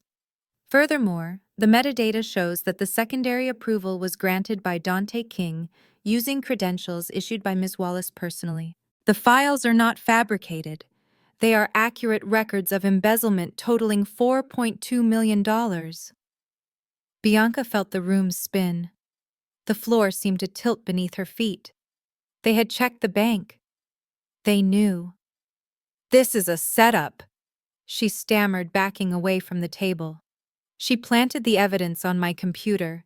She is framing me." "Stop talking," Bianca Sterling said, standing up. "It is not a hack. The virus Sasha King released did not write the checks. It simply showed us where the money went. You are not a victim of cybercrime. You are the perpetrator of corporate fraud." As of this moment, you are stripped of your title as CEO. Your stock options are frozen, and security is waiting outside to escort you not to your car, but to the federal agents waiting in the lobby. Bianca looked at the heavy wooden doors. She looked back at the board members. They were already gathering their things, turning their backs on her. She realized then that she was not fighting for her job anymore. She was fighting for her freedom, and she had already lost. The heavy double doors of the boardroom swung open with a slow, deliberate weight, pushing back against the sterile air of the room. All 12 heads turned simultaneously. Bianca stopped struggling against the security guards, her mouth falling open in a silent scream of disbelief. I stepped across the threshold. I was not wearing the tech support uniform they were used to seeing me in. I was wearing a charcoal suit that whispered authority, and I held a thin leather binder in my hand. "Ms. King Chairman," Sterling said, standing up, his face flushing with indignation. "You have a lot of nerve coming here. The police are on their way. You are trespassing on private property." I walked to the empty chair at the opposite end of the table, the chair that belonged to the CEO. I placed my binder on the table and rested my hands on the leather, looking at each of them in turn. "I am not trespassing, Mr. Sterling," I said, my voice calm and filling the room. "I am attending the shareholder meeting." Bianca let out a hysterical laugh. "She is insane. Get her out of here. She is a criminal. She destroyed this company." I ignored her. I looked directly at Sterling. "Actually, I am saving this company. Or rather, I am salvaging what is left of it, after you let your CEO run it into the ground." I motioned to the binder. "Open it." Sterling hesitated, looking at the security guards as if debating whether to have me tackled. Then curiosity won. He reached for the binder and flipped it open. His eyes scanned the first page. The color drained from his face faster than the stock price had dropped this morning. He looked up at me, his mouth moving but no sound coming out. "Read it out loud," I said softly, "so everyone can hear." Sterling cleared his throat, his hands trembling. "This is a stock purchase agreement executed 10 minutes ago. It certifies the acquisition of 51% of all outstanding common stock of Apex Logistics by the King Family Trust." The room erupted. Everyone started shouting at once. The lawyers on the speakerphone were yelling about trading halts and regulatory caps. Bianca stopped struggling and slumped against the wall, sliding down until she hit the floor. "Silence," I commanded. The room went quiet instantly. You all watched the ticker drop. You saw the panic selling. When the stock hit 12 cents a share, you were all busy trying to sell your own holdings to save your personal fortunes. I was busy buying. I bought the dip, Mr. Sterling. I bought every single panic-sold share until I owned the majority interest. The software license issue is resolved because I now own the company that licenses it. I turned to look at Bianca. She looked small and broken, sitting on the expensive carpet. "You fired an employee." "Bianca," I said, walking over to stand above her. "But you forgot that in the free market cash is king. I am not your victim anymore. I am your boss. And my first act as majority shareholder is to accept your termination for cause. Get her out of my building." The security guards hoisted Bianca to her feet. She did not fight them this time. She looked at me with hollow, dead eyes as they dragged her out the door. I turned back to the table. The board members were staring at me with a mixture of fear and awe. They knew their jobs were now in my hands. "Shall we begin?" I asked, sitting down in the CEO's chair. "I believe we have a lot of work to do to clean up this mess." The leather of the CEO chair was still warm from Bianca's body, but it felt different now. It felt permanent. I looked down the long mahogany table at the faces of the 12 men who had silently condoned my mistreatment for years. They were not looking at me with dismissal anymore. They were looking at me with terror. That is the thing about money. It changes the way people see you faster than any plastic surgery. Bianca was still struggling near the door. She had managed to shake off one of the security guards for a moment. She stood there, panting, her hair a mess, her eyes wild. She looked like a cornered animal, realizing the trap had no exit. "You cannot do this!" she screamed, her voice cracking and echoing off the glass walls. "This is a hostile takeover. It is illegal. I am still the CEO until the regulatory filing goes through. You cannot just walk in here and take my company." I swiveled the chair slowly. I did not raise my voice. I did not need to. The absolute silence in the room amplified every word I spoke. "It is not your company, Bianca. It never was. You were just the caretaker, and you did a terrible job. You treated this business like your personal piggy bank. You treated your employees like disposable parts, and you treated me like an enemy when I was the only asset keeping you afloat." I stood up and walked around the table, closing the distance between us. I wanted her to see the eyes of the woman she had underestimated. I wanted her to remember this moment for the next 10 years. "You cited budget cuts when you let me go," I said softly. "You said my salary was a liability. Let us look at the liabilities now. The stock is worthless. The reputation of the brand is in tatters, and the federal government has a complete copy of your illegal ledgers. So in the interest of saving the company, I am making an executive decision. Bianca Wallace, you are fired, effective immediately. And unlike me, you will not be getting a severance package." Bianca opened her mouth to scream again, but the heavy double doors burst open behind her. This time it was not private security. 6 agents in blue windbreakers with yellow bold letters emblazoned on the back swarmed into the room. They moved with a speed and precision that sucked the air out of the space. Federal agents, a deep voice boomed, "Nobody move." The lead agent walked straight to Bianca. He did not ask who she was. He knew. He pulled a pair of steel handcuffs from his belt. The sound of them ratcheting shut around Bianca's wrists echoed like a gunshot in the silent boardroom. "Bianca Wallace, you are under arrest for wire fraud, embezzlement, and theft of trade secrets," the agent recited, his voice devoid of emotion. "We also have a warrant for the seizure of your electronic devices and personal assets. You have the right to remain silent. Anything you say can and will be used against you." Bianca looked at me. For the first time, there was no anger in her eyes, only pure, unadulterated fear. She looked at the board members begging for help, but they all looked away, studying the grain of the wood table or checking their watches. She was toxic waste, and nobody wanted to be contaminated. "Please," she whispered, tears finally spilling over, running down her cheeks. "Sasha, please, tell them it was a mistake. We were friends, Sasha. Help me." I looked at her, one last time. I thought about the red screens. I thought about Dante breaking into my house. I thought about the hate she had fueled against me online. "We were never friends, Bianca," I said, turning my back on her to face my new board of directors. "Friends do not steal from each other. Take her away." The agents marched her out. The doors swung shut, cutting off her sobbing. The room was quiet again. I sat back down at the head of the table. I smoothed my suit jacket and picked up the binder. "Now," I said to the stunned room, "let us talk about the future." Dante paced the marble floor of the Apex Logistics lobby, wearing a path into the expensive rug. He checked his watch for the 20th time in 5 minutes. He was sweating despite the aggressive air conditioning. He was not nervous about the crime he had just committed. He was nervous about the payout.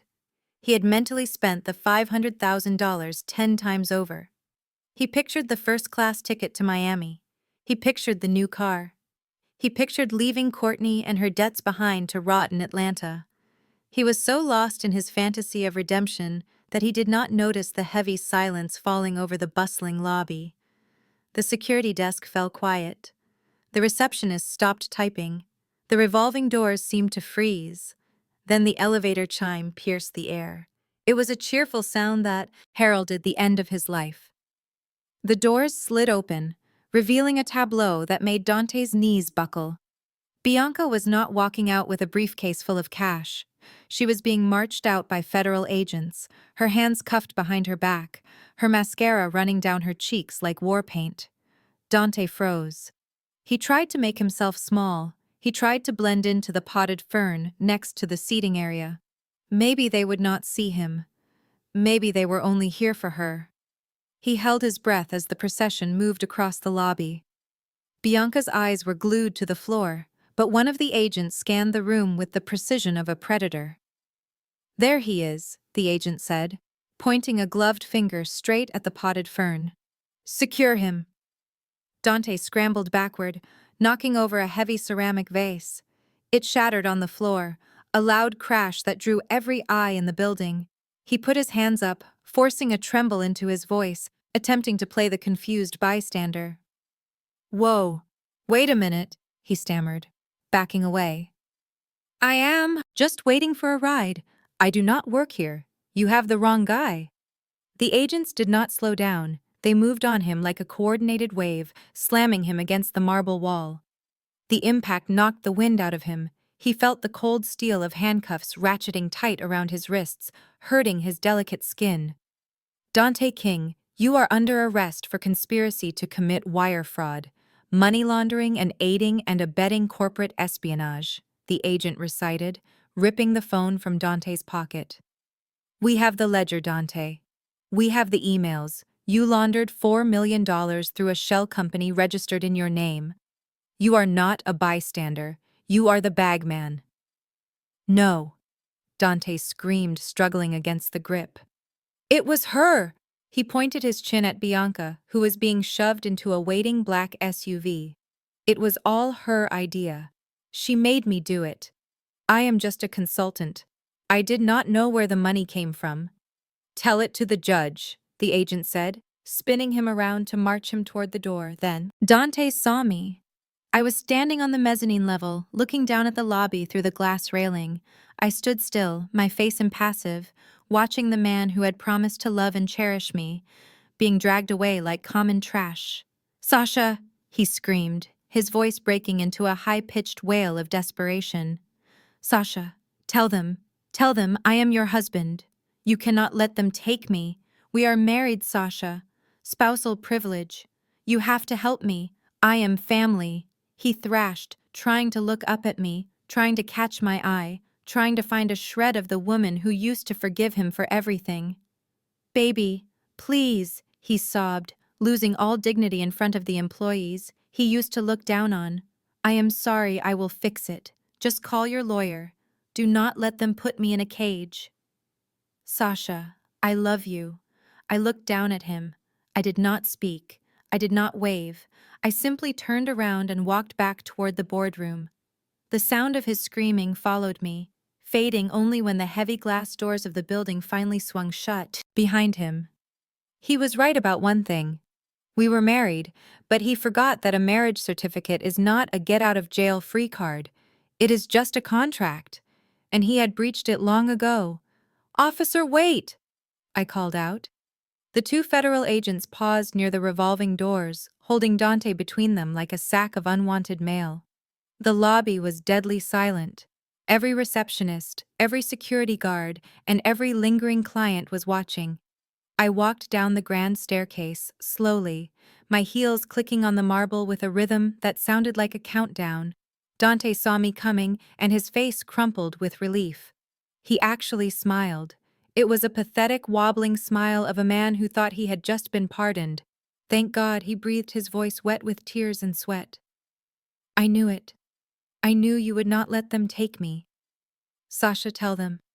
Explain to them that this is all a misunderstanding. We can fix this, baby. We can pay them back.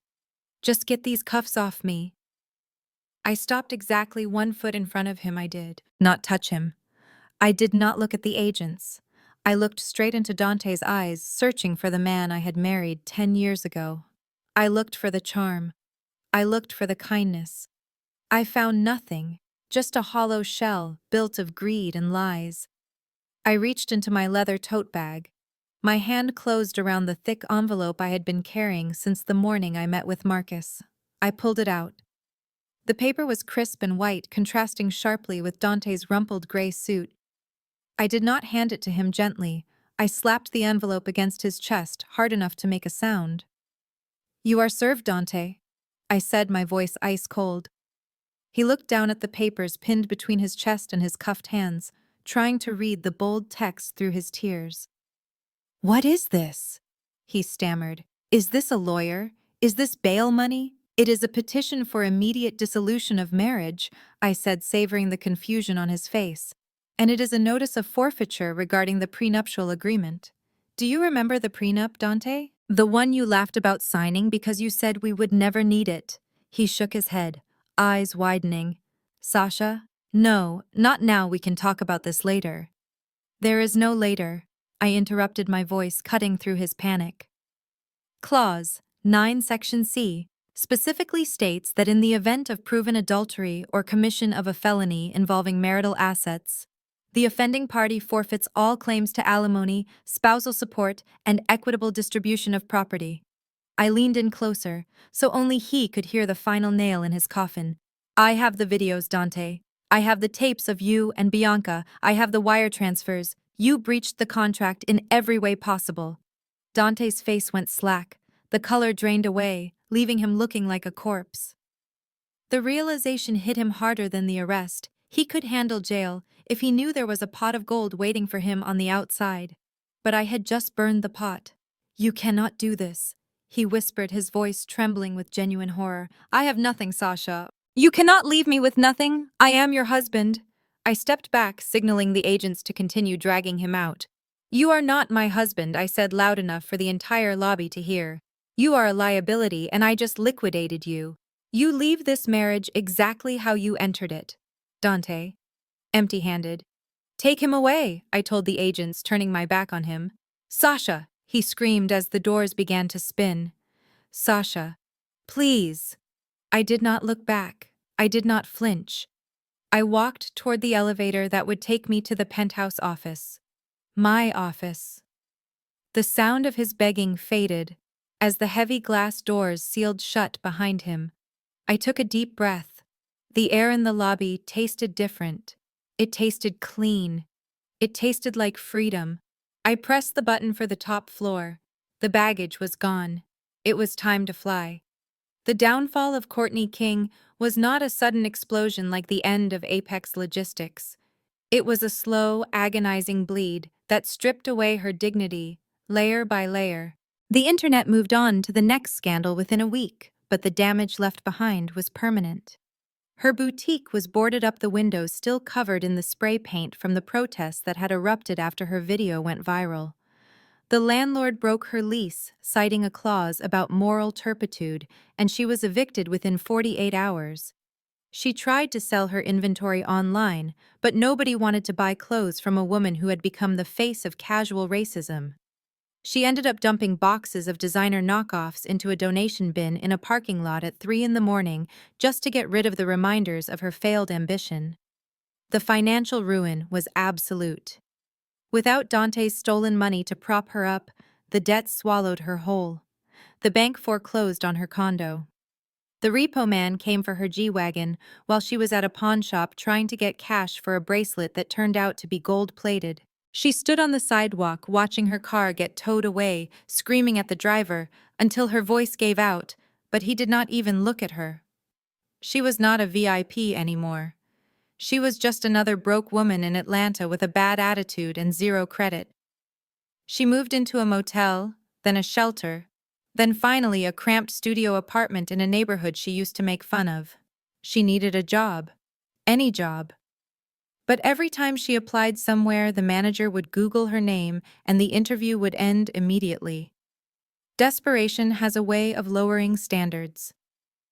2 months after the scandal, Courtney found herself standing in front of a dirty mirror, adjusting a bright green polyester vest that smelled faintly of onions and old bleach.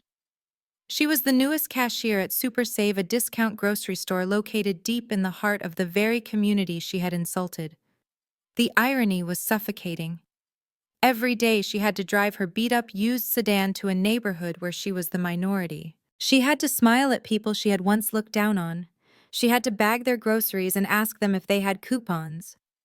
The store was a sensory nightmare for a woman who used to spend her afternoons sipping champagne at the St. Regis. The fluorescent lights buzzed constantly, giving her a migraine that never went away. The floor was always sticky. The air smelled of overripe fruit and cleaning chemicals. Courtney stood at register 4, her feet throbbing in cheap sneakers. She scanned a bag of frozen chicken wings, then a carton of milk, then a bag of rice. Beep, beep, beep. The sound was the soundtrack of her new life. A line of customers stretched back into the aisles. They were impatient, they were tired, and they did not care about her problems. A woman at the front of the line tapped her long acrylic nails on the belt. "Girl, are you going to scan that, or just stare at it?" the woman asked, snapping her gum. "I have to pick up my kids. Move it." Courtney felt the familiar heat of anger rising in her chest. The old Courtney would have snapped back. The old Courtney would have demanded to speak to a manager. But the new Courtney knew better. She swallowed her pride, which tasted like bile, and grabbed the item. "I am going as fast as I can," she muttered, keeping her eyes down. "You are moving like molasses in January," the woman retorted. "Maybe if you stopped pouting and did your job, we would be out of here." Courtney's hands shook as she swiped the item. She wanted to scream. She wanted to throw the register on the floor. But she needed this paycheck. She needed the $12 an hour just to keep the lights on in her studio. "Hey, new girl," a voice boomed from the manager's booth. Courtney flinched. It was Ms. Letitia, the shift manager. Letitia was a large, formidable woman who ran the store with military precision. She had seen the viral video. She knew exactly who Courtney was. And she made it her personal mission to ensure Courtney learned humility the hard way. Ms. Letitia walked over, her arms crossed over her chest. She looked at Courtney's messy station. She looked at the line of angry customers. She shook her head with a look of pure disdain. "Look at this mess," Letitia said loud enough for the customers to hear. "You have voided items sitting on the belt. You are not bagging the eggs separate. How many times do I have to teach you the basics? I thought you were supposed to be some kind of business owner. Can you not even run a simple cash register?" "I am trying," Courtney whispered, her face burning red. "The machine is sticking." "The machine is fine," Letitia snapped. "The operator is the problem. You think you are too good to be here, do you not? You think this is beneath you.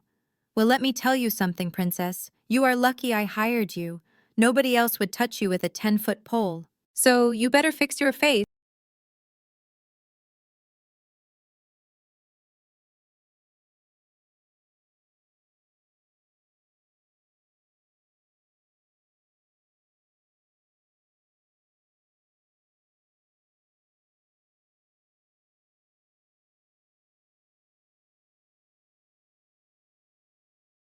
"Get those lines moving, or you can go back to the shelter." Courtney looked up. She saw the customers watching her. She saw the judgment in their eyes. But it was not the envy she used to crave. It was pity. They did not hate her. They just thought she was pathetic. A broken woman being scolded like a child in a discount supermarket. "Voice will do better." Letitia laughed, a dry, humorless sound. "You better. Now clean up spill on aisle 3. Someone dropped a jar of pickles. And do not use the good mop. Use the old one." Courtney stepped away from the register. She walked to the back closet to get the mop. As she dragged the bucket across the linoleum floor, she caught a glimpse of herself in the security mirror. Her hair was frizzy. Her eyes were dull. She looked 10 years older. She realized then that Sasha had not just defeated her. Sasha had erased her. Courtney was gone. There was only the girl in the green vest mopping up pickle juice while the world moved on without her. The view from the CEO's office on the 45th floor was breathtaking. From here, the cars looked like toys, and the people were invisible specks. It was a perspective that suited my new reality. I was signing the final acquisition papers for a fleet of electric trucks when my assistant buzzed in. Her voice was hesitant. "Ms. King, there is a woman here to see you." She says she is your mother-in-law. She does not have an appointment, but she refuses to leave. She is causing a scene in the lobby. I paused, my pen hovering over the paper. Beatrice King, the woman who had made my life a quiet hell for a decade. She was the one who inspected my dusting when I first married Dante. She was the one who told me that my career was a cute hobby, but my real job was to give her grandchildren. She was the matriarch who had sat at the head of the table smiling while her children spent my money. Let her in, I said. Send her up. 10 minutes later, the heavy doors opened. Beatrice walked in, but she was not the woman I remembered. The Beatrice of the past was an iron lady wrapped in Chanel suits and condescension. This woman was a ghost. Her gray hair was pulled back in a messy bun. Her coat was old and missing a button. Her face was etched with the deep lines of a mother who had watched her dynasty crumble on national television. She looked small. She looked defeated. She stopped in the middle of the room, clutching her purse like a shield. She looked at me sitting behind the massive desk that used to belong to Bianca. She looked at the expensive art on the walls. She looked at the power that radiated from every corner of the room. "Sasha," she whispered. Her voice was trembling. "Hello, Beatrice," I said. I did not stand up. I did not offer her a seat. I did not offer her water. I simply waited. She took a few shaky steps forward. "Sasha, please. I know you are angry. I know Dante made mistakes. I know Courtney was foolish. But they are suffering, Sasha. Dante is in federal holding. He is being beaten. He is scared. He calls me every day crying. He says he is sorry. He says he loves you." I leaned back in my chair, my face impassive. "He does not love me, Beatrice. He misses his ATM. There is a difference." Beatrice flinched as if I had slapped her. She stepped closer, her eyes filling with tears. "He is your husband. You took vows, for better or for worse. Is this not the worst? He needs you now more than ever. And Courtney, my poor Courtney. She is working in a supermarket, Sasha. She is being humiliated every day. She has lost her home. She has lost her spirit. We are losing everything. The house is being foreclosed on. I have nowhere to go. We are family." "We were never family," I corrected her, my voice sharp. "You made sure of that. You treated me like a guest who overstayed her welcome. You treated me like the help who paid the bills." Beatrice began to sob openly now. Her composure shattered. She dropped her purse on the floor. And then she did something I never thought I would see. The proud Beatrice King, the woman who never bowed to anyone, fell to her knees. She knelt on the plush carpet, her hands clasped together in a pathetic prayer. "I am begging you," she cried. "Please, Sasha, you have so much. You have the company, you have the millions, you have the power. Just help us. Pay the bail. Buy back Courtney's house. Just give us a chance to start over. I will make them apologize. I will make them respect you. Just show some mercy. Do it for me. I am an old woman, Sasha. Do not let me die seeing my children in the gutter." I stood up slowly and walked around the desk. I stood over her, looking down at the top of her head. I felt nothing. No pity, no anger, just a cold, clinical clarity. "Get up, Beatrice," I said. She looked up, hope flaring in her wet eyes. "Will you help us?"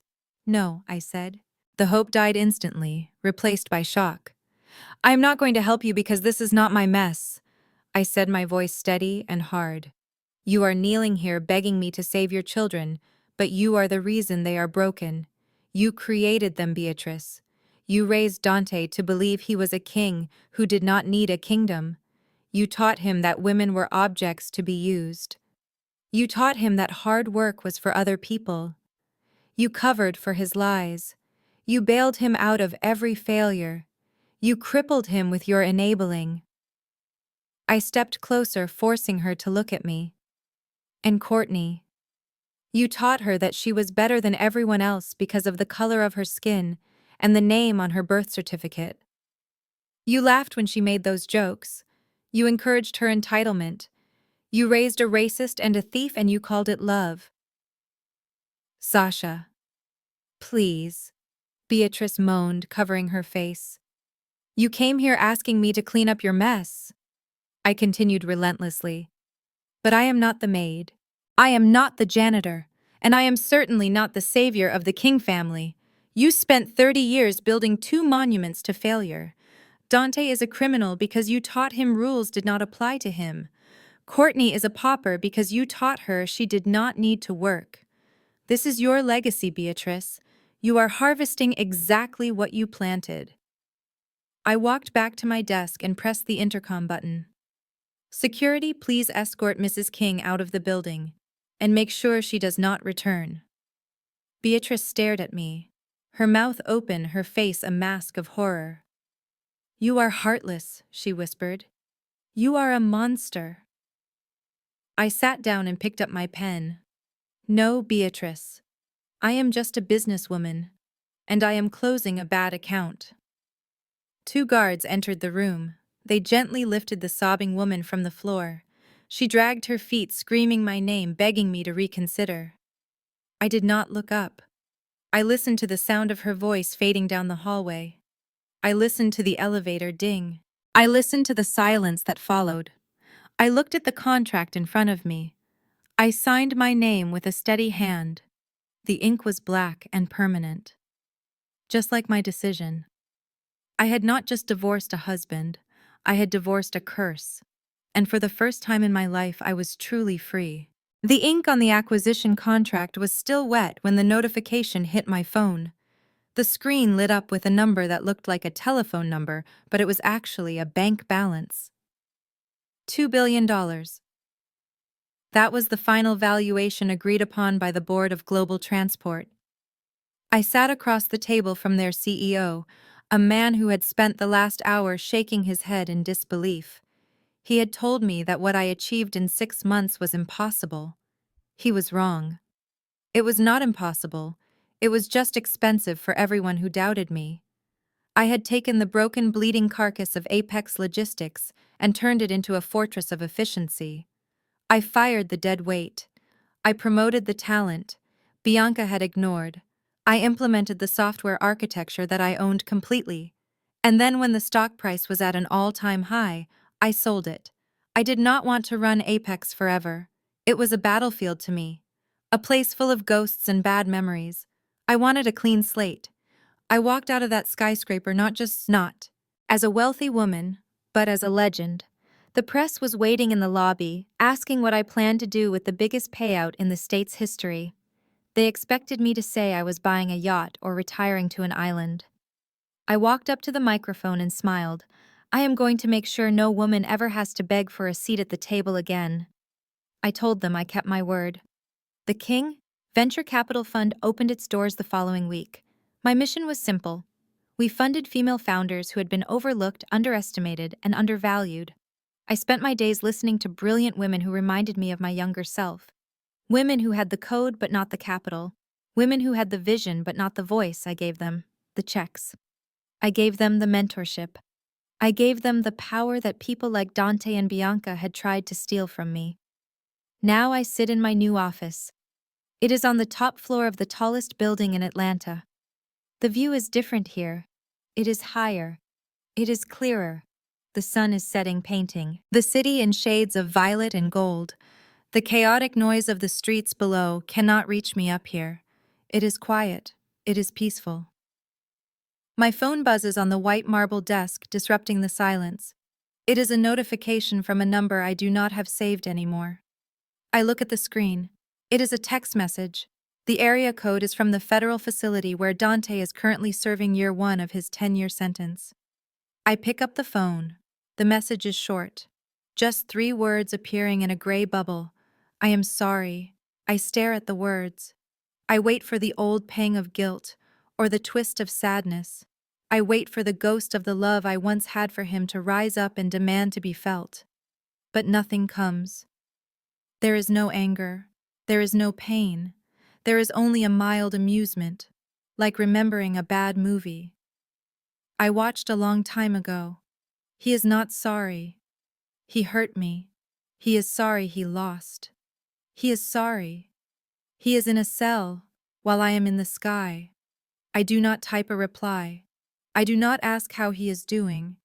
I do not offer forgiveness. I press the information button on the top right corner of the screen.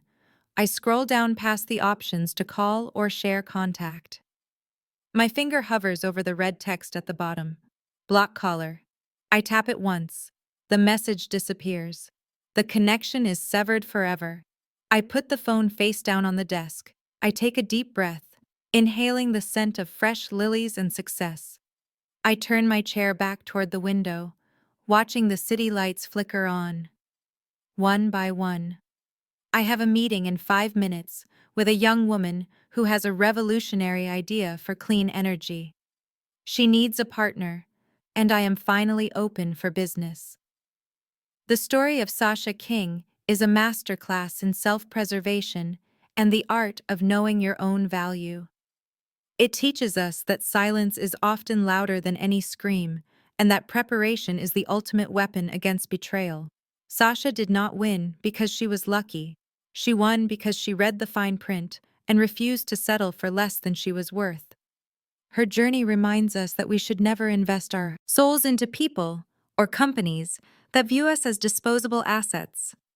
It is a call to protect your intellectual property, your finances, and your peace of mind. When the world tries to gaslight you into believing you are the problem, stand firm in your truth, just like Sasha did. Sometimes, the most powerful move you can make is to simply withdraw your energy and watch how quickly the structures built on your back collapse without you.